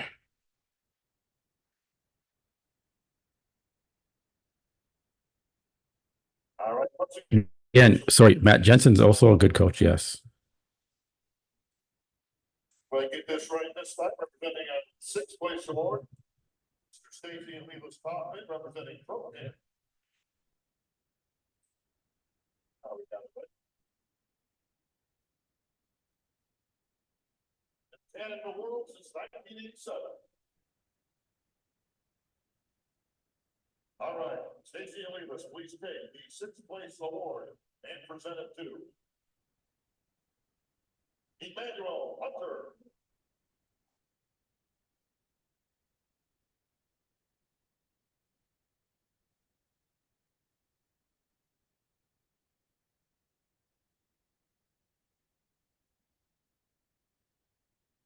Again, guys, thank you for joining. If you haven't already done so, please subscribe and like the video. I really appreciate you guys all joining me tonight. Good sized crowd in here in the live stream. I think we neared almost 1,000 live views while we're in the stream here. It's going up and down, but great to see you guys join. Really do appreciate you guys coming in here. It's been great to watch it with you guys and chat.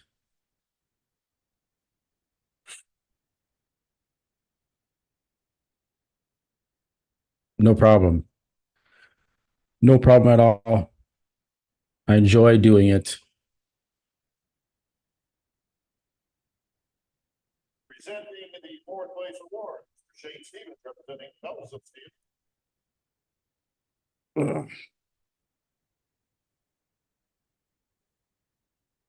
Yeah, I think Hardy just won. No problem.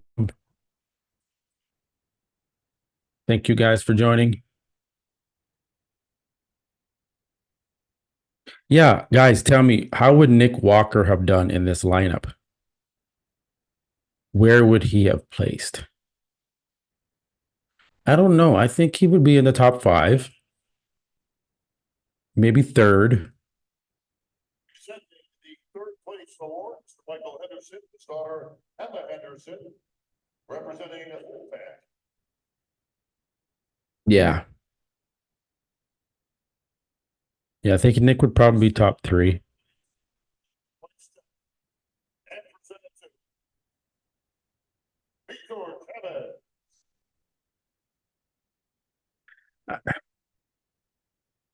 Third or fourth. Creative World Kitchen says, I don't think Hottie will win, but I hope dearly. Peter says Nick wouldn't have won. Walker would have be replaced by Samson. Yeah.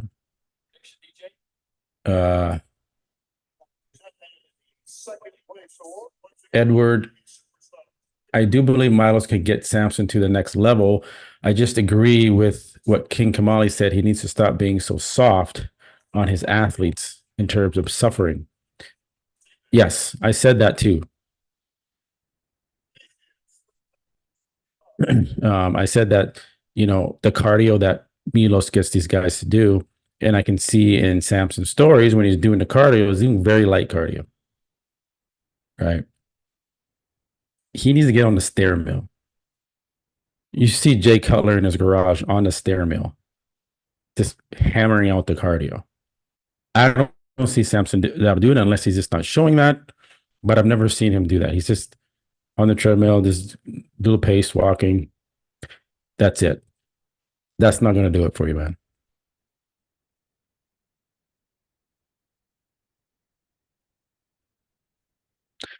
Peter says Nick would have won. I am in disagreement with that. Nick didn't win last year. Samson doubted it.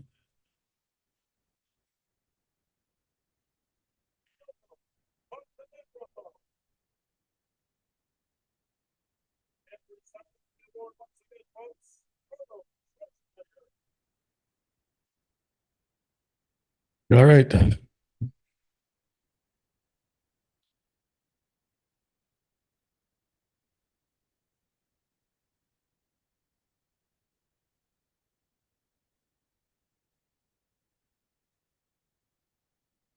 job.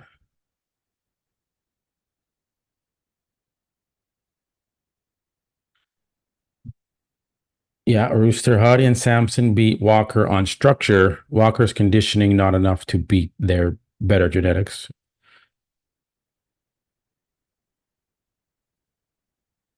Yes, agreed.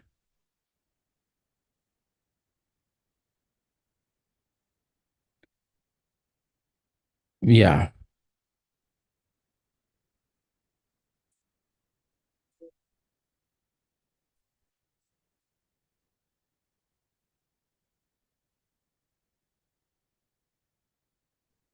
Arnold's like, bring me the mic.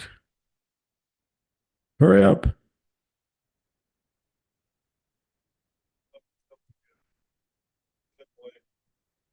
So unbelievable with this victory. I mean, let me ask you something. I know you're very emotional. It means a lot of you, this great victory, but first of all, how do you feel? This is one of the biggest dream of my life. I always want to compete in Ireland. The first time in 2017, it was disappointed because I didn't place, and then I worked so hard and 21, 22, I got third, last year second, and this year first place. But the most important thing that happened in the last 6 weeks of prep was things I had to change in my prep, things that could put my prep in not a good position, and I couldn't not show up here as I want because I need to take care of my mental health, to be a better father, a better husband, and I decided to do a different prep, not using all the weapons we have, but this prep I learn two things. The love of the people around me let me stronger, and the hard work beats talents. The hard work beats everything you can do. Okay. So it's a do the hard work. You can do a good prep without things that can put you down, put your family down, put your friends down, so you go just with hard work. Nick Walker maybe third. Fantastic. I'm proud of you. All women look okay. I just want to have one more question. One thing I noticed. So RD says Nick maybe third, bro. Please shut up. You sound like the end. Okay. So you have a Nick Walker fan in here. What happened there was that, did you guys start training your thighs and calves more or what? I think Nick Walker's on a downward trend. Wow, I mean, everyone's legs are just well developed. It's fantastic. So congratulations. No, Okay, so you spent what time? Josiah, don't worry. Men's open bodybuilding is not done yet. You did miss it. You were okay.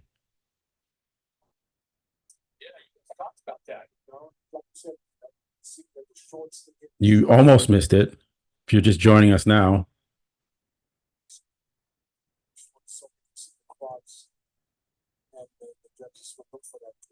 Where's the next step for these guys if they want to continue? Is it going to classic?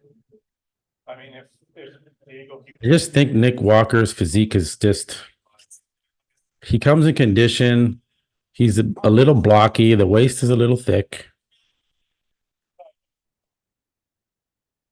I don't find anything special about his physique. It's just not, he's not aesthetically pleasing.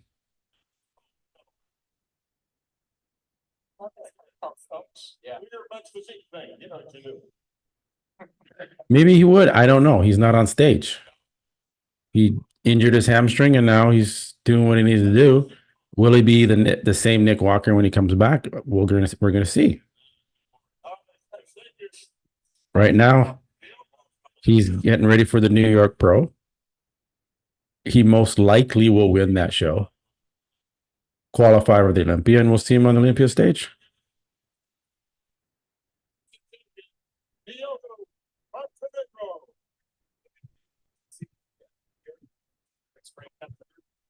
And a lot of these guys are satisfied being mentioned as a competitor.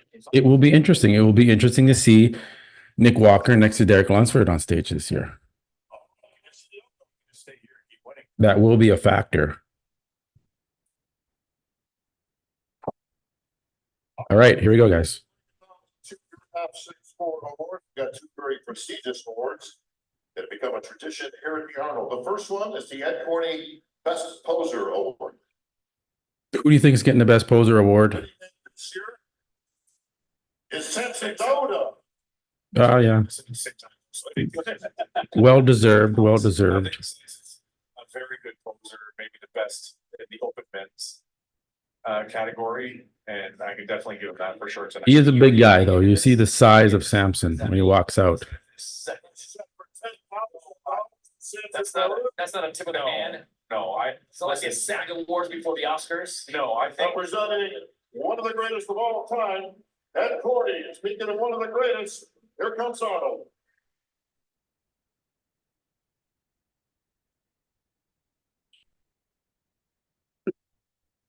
This may be the only time he gets to shake Arnold's hand before, because it could be Hadi Choopan shaking Arnold's hand as the champion. no, I think Hadi has done enough to get the victory tonight. He looks absolutely phenomenal. Yeah. I don't. Oh, big words from Fuad saying Hadi Choopan's done enough. He's just a great poser, so he deserved that victory. All right. Fuad said, I think Hadi should win. The Franco Colombo Most Muscular Award. Ooh, Hadi Choopan. Easy money for Hadi. Which one? Easy money for Hadi Choopan. That Franco Colombo Award. We have a video presentation, folks, so please place your attention on the big screens. we have agreed to dedicate this show to Franco Colombo. Ladies and gentlemen, the strongest man in the world, Franco Colombo, the premier bodybuilder in the world, under 200 pounds. This was a friend of mine for 55 years. We did so many things together. We did movies together. We traveled around the world together and we trained together. And what a great training partner he always was. He was right there was counting out the reps, and he was competitive. Every sounds very good. I ever lived, I think. I was so proud of him because he won the Mr. Olympia competition, which was his big dream. Franco Colombo. He was such an unbelievable inspiration to so many millions of bodybuilders around the world. And he was always into helping people. He was selfless. He was unbelievable, unlike anything else. So we miss him dearly.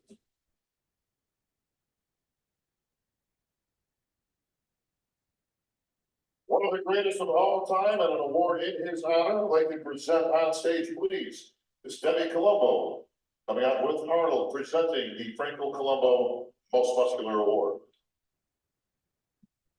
I agree with you on this one, Dennis. I don't see her going to anybody other than Hadi. He's the most densely muscled guy on stage. Adi Shubundis won this most muscular award. There it is. Let the cat in the bag before. Sorry. Hadi starts walking out before they announced it. Yeah. He must have heard Fuad said, oh, Fuad said it must be true. Is there a translator up there? In Hadi's pocket. And you know why he looks like that with that kind of raw muscle. The way he trains is just, it's almost. That's another thing. It's the way Samson might be training is this not the right style of training to get that density. Hadi Chupin trains very, very heavy. Thank you, Debbie Colombo. Thank you, Arnold. Yeah, they didn't talk to Hadi. See, that's a little bit of the drawback. They don't talk to him, man. That's All right, congratulations, Hadi. all right. Here, guys, get to this.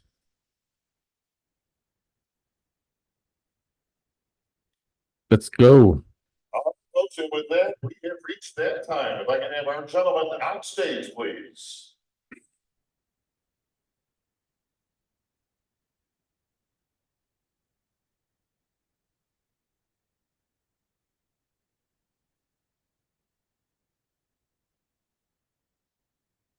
Again, guys, if you're just joining, please remember to subscribe and like the video. I really appreciate it. I see a lot of new users in here. Pushing up to 1,000 live views right now. Let's go.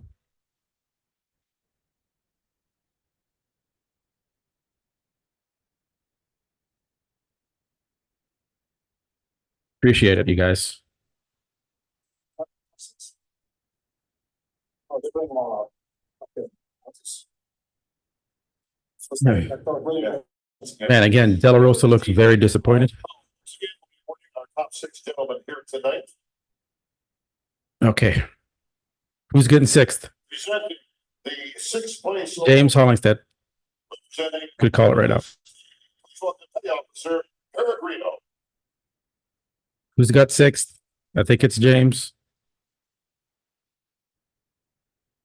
Please take the 6th place award and present it to Bikini Williams. Oh, what? Wow. Why did they have him in fourth? I mean, I think. Hey, guys, this may be a bad, ominous warning that the judges are going to completely shock us. He was in the lineup at fourth. That top 4 call up. What the fuck? Congratulations. The judging, I don't know sometimes, you guys. I don't know what the fuck you're doing. Okay, Antoine? Oh, big Nick Walker.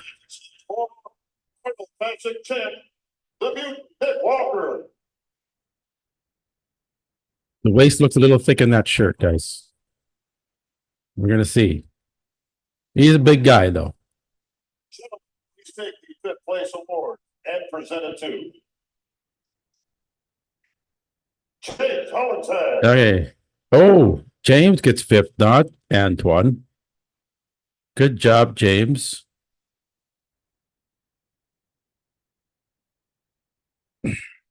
So who's getting fourth? Where was Antoine then? Is he not even in the top? So this is fifth. So De La Rosa should be fourth. What is going? Confusion. 4th place award. Should be John De La Rosa. Classic champ Please welcome Mike Ashley. But the way things have been going, I don't know now. Maybe it'll be Mo Shaban. Take the fourth place award and presented to Jonathan Della Rosa. Good job. My one prediction so far is that is correct. Fourth place. Very, very happy. Yes, he was probably stressing there for a little bit. Yes, good job. So proud of him. The way they did the clubs. All right, thank you, Mike. Yeah, it threw me a bit when they put Akeem there in the final four and not John, but maybe they just want to see him. Presenting the third place award to Stefan Dianzi. So Antoine is not in even top 6. Or is he? Please take the third place award, the third place. No, he's not. He's out. So Raf. Yo, Brando.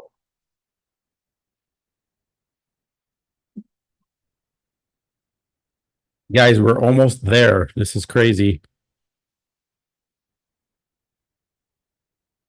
What is going to happen? Samson looked a little worried in his face there.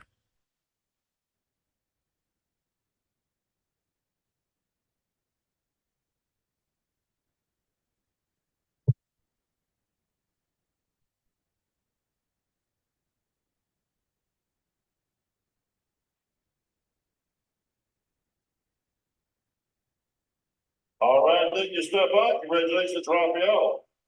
All right, guys. Moment of truth.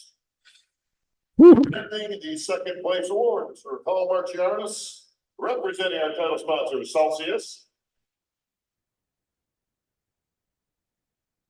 Gentlemen, please take Oh my the God. second place award, the second place check. So To our runner-up this evening.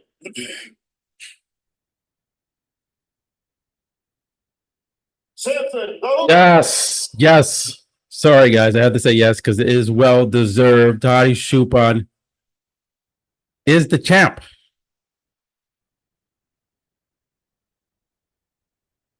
There it is, guys. Hadi Choopan, his first Arnold Classic, and he wins it. Solidly, I think, wins it. More polished than he was yesterday. So happy. So it's going to take a little bit of a feat for Samson to overcome. This may make Samson stronger. He knows he needs to work. Mr. Olympia and You know you got to bring that conditioning. Samson. He can do it, guys. Don't give up on Samson.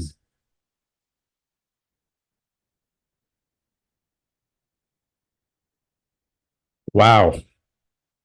Finally, the judges get it right. Celebrations in the streets of Iran right now. The whole nation is celebrating. The first place check, the title of 2024 Arnold Classic Champion to our winner, Hadi Choopan. The crowd seems to agree. There's no boos. And presenting the first place award, Arnold Schwarzenegger. No, I know. I'm not saying that. I'm saying I think he wanted to prove everybody at this show. Good to see the camaraderie there by Samson being very graceful in that second place. It's nice to see him come back from. Yeah, Still, I mean, like we talk about, it's funny, we talk about it like it was a bad placing. You still second place. I think Mr. Olympia and it's controversial. So it's not like he had to come back. You know, he's still an amazing bodybuilder, but it was really great to see him even up his game even further.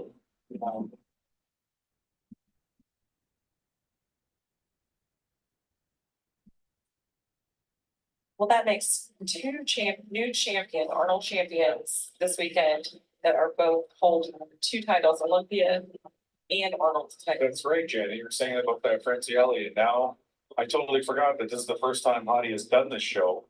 That's why it means And now so he's much. got. I was a little he's scared. got all the trophies. I thought the judges were going to screw it up again. But my prediction stands true with Hadi in first, Samson in second. Hadi Choopan gets the win and brings down the house in the classic division as he unseats last year's champion, Samson Dauda.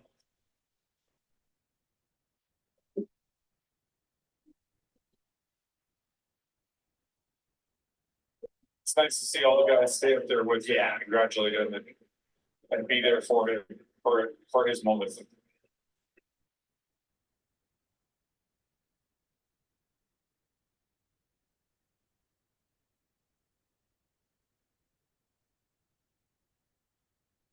All right.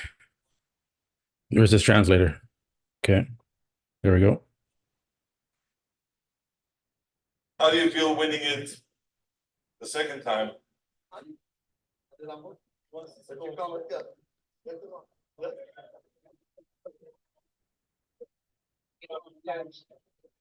Oh, honey.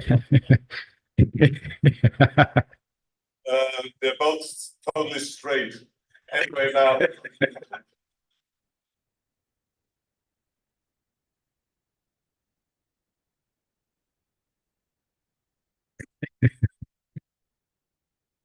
Hey, man, Honey Rombot, the best in the biz. Should give Samson a call. How does it feel winning again?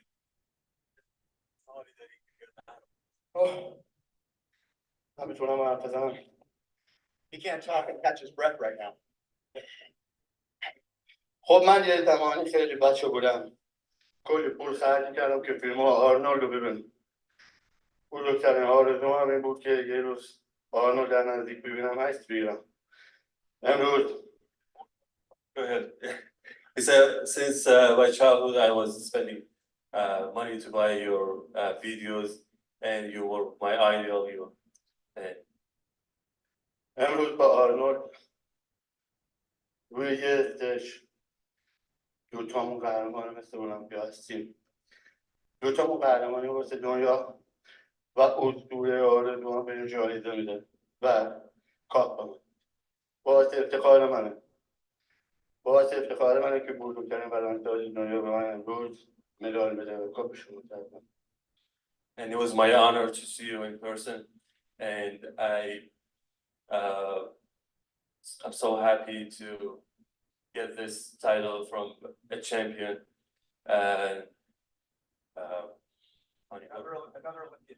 Another Olympia champion. So very nice. Hey, get a better translator, please. Jesus. Vielleicht soll ich in Deutsch sprechen. But go ahead.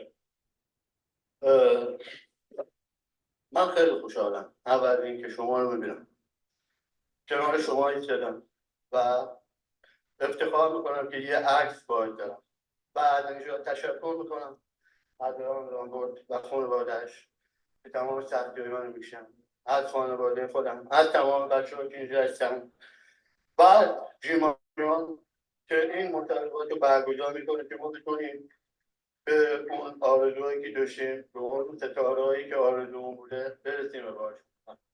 The backup translators kick in. He wants to thank everybody that was here. He wants to thank the crowd. He wants to thank Jim Mannion and the organization for everything they've done. He wants to thank his family back in home in Iran, who's waiting because he's been out of the Iran route for several months, getting ready for the show. He just wants to say thank you. Very nice, very nice. Well, anyway, congratulations on a great victory. Tell him congratulations on a great victory. You were without any doubt the best. You were the best yesterday in the pre-judging. You were the best today. You were the most defined, the most cut, the most muscular, great posing, everything.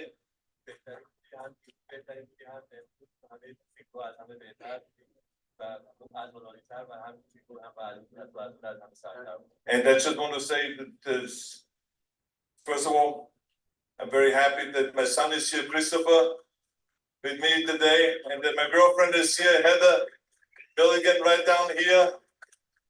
And I have one good news, and that is this year the winning prize is $300,000 for the winning. But next year, as you know, the winning prize for the Olympia is $400,000. We're going to do 500. I don't feel obliged anymore with the rules. 500. So we're going to go up to 500. I called it. For the winner next year for the Arnold Classic. Good job. Good job, Arnie. That's huge. That's huge.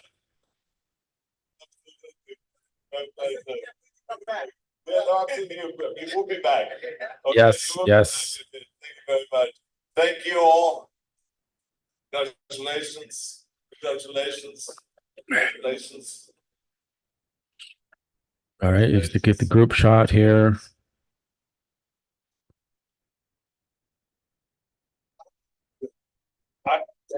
Okay, so Absolutely huge. before we congratulate Audi for winning, I just have to say, this is really Awesome. Arnold is basically saying, I want to be the best.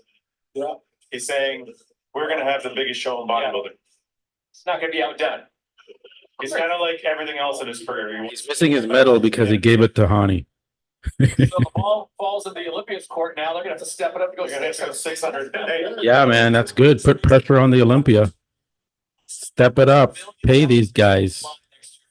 This is great for the bodybuilders, I'll say that. And if you think about it, I mean. $500,000. 30,000. Mm-hmm. Does this make you think about coming out of retirement? Last time I competed in the Olympia, it was 100,000 for the first. So now within. There's the medal. There it is, guys. It's done so much for bodybuilding. From when he competed to now, it's just getting back. I don't think anyone's upset about that call. To Hadi, an amazing win. I think Arnold was correct. I think he was ahead last night. As an Olympiad champion, this really solidifies his state of being a champion Right. overall, having both titles now. We're gonna take a quick break, sort some things out. When we come back, we'll wrap things up. You've been watching the 36th annual Arnold Classic presented by Mutant. Final thoughts when we return to Columbus. All right, we'll wait for the final thoughts. But yeah, guys, we did it. Thanks for joining. I'm not done yet. We'll leave it up for a little bit. We're going to hear the final thoughts from Fuad and Dennis James. But yeah, things went as expected. Finally, the judges did their job and awarded the guy who came in the best condition. He was the most conditioned guy in the lineup. He had the best package, top to bottom, front to back, and well-deserved win for Hadi Choopan, his first Arnold Classic. And he comes home with the big W. Again, appreciate you guys. Remember to subscribe, like if you haven't already. This was a good one. A lot of anticipation leading up to that call. We didn't know. Well, we knew where it was going to go, but you just never know. And they did the right thing this time. Okay, we're back. The classic champion for 2024, Hadi Choopan from Iran. Want to congratulate all the athletes that won this weekend. Of course, we start with the pro wheelchair and Rajesh John out of India. Three-time champion Ariel Kadar from the USA winning fitness. Wellness goes to Franciela Matos of Brazil. Classic physique, Wesley Visers and the Netherlands. Bikini International, Laura Lee Chapato, three-time champion out of Canada. Diego Montenegro wins for men's physique. And of course, Hadi Choopan brings down the house representing Iran. Massive international push, which has always been a big deal. The world's best come here to Columbus. But the announcement just moments ago, we heard that the prize money will go from $300,000 to $500,000. Digest all that, DJ. Give me your. That's huge. That's a huge jump. It's 500,000 for the winner. For the winner. So the total prize money is way more than that. This is absolutely probably the biggest thing we heard in bodybuilding in the last 5 years. Yeah. Since the Olympia announced the 400,000 from 300,000. So I think that this will show the world that our sport is growing. This will bring more eyeballs to the shows, and I think we will have probably the same lineup as at the Olympia and the Arnold. Yeah, that's true. Stood out to you, what? $500,000, guys. I think Arnold wants to be the best. I think he wants to be the biggest and best bodybuilding show. Huge news. Put his money where his mouth is. But I do want to say, what stood out to me was Hadi wanted to prove to the world that he's still the top dog. And I think, like we've said all weekend, if Hadi had showed up at the Olympia like this, I think he would have won the title. And I think Derek should be on notice now that this is the Hadi he's going to have to face. And Janet in fitness bikini, 3-time champions now. If I'm Samson Dauda and I know there's $500,000 on the line now, I'm hiring Hani Rambod if he'll take me. I'm on the phone. I'm backstage. Whatever it takes to win, man. I don't think Milos is the coach that can take him to that next level. Milos did a wonderful job getting Samson to where he is right now. But if you want to take it to the next level and be a true champion and win that Mr. Olympia title, you got to take it to the next level. And Samson, pick up the phone, talk to Hani Rambad, see if he will take you on. Enough is enough. $500,000 prize money now. All over the internet in the next 2 minutes. And I can already imagine what's going on in the Instagram's gonna blow up. yeah. And the Olympia knows, you know, this is Olympia is still the most prestigious show, and they want to stay that way. So I think they're gonna have to at least match it or beat it. Final thoughts, we'll start with you, DJ. I just want to sit here and take this time to thank you, Fuad, Janet, and Todd for making this another great experience for me, man. You guys are awesome, and I really appreciate you all. Other than that, it was a great event. I don't think it could have went any better. Yeah. It was a total success. Back to pre-COVID times, great champions, great competition, and it was another unbelievable weekend. And Fuad, to his point, we complain about the crowds and how big it is trying to get through the expo, but we wouldn't have it any other way. Oh, I'm in no way complaining. I love the bodybuilding community is awesome, and I love seeing them all come together from various parts of the world to just come to this show and experience it all the right way. Again, I'll echo what Dennis said. I had a lot of fun doing this. I love doing this. I'm a huge fan of bodybuilding, even though I competed and all. I just love being here and talking about the show with you guys and being able to cover it. So it's an amazing experience for me. Can I just say, you're not gonna get any smaller next year, are you? I will be. Next year, you're gonna have even more jokes for me. Oh, man, you're the best. You're the best. My brother from another mother in Canada. And folks, if those of you didn't know, my dear friend Janet Leog battled a little bit of a cold this week, and I gotta tell you what, you're a rock star. You did not complain one time.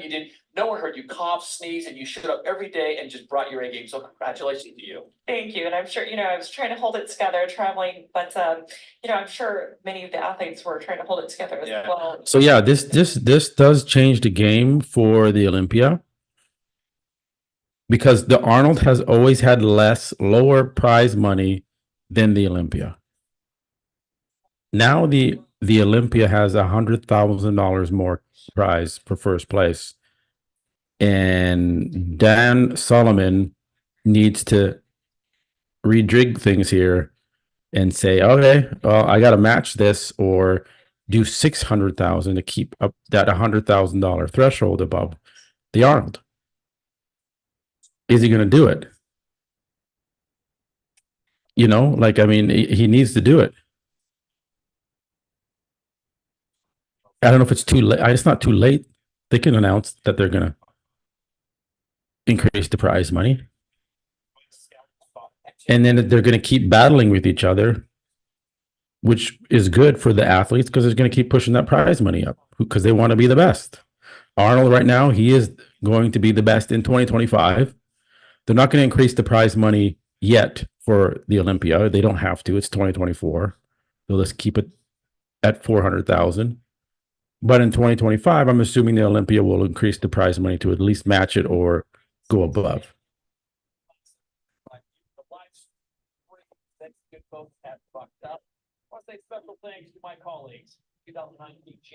All right, guys. We've been streaming for 3 hours and 50 minutes. I think it's time to wrap things up. The stream is about to end. Again, guys, if you have not subscribed, please do so. Please like the video. Awesome show, guys. Thanks for joining me.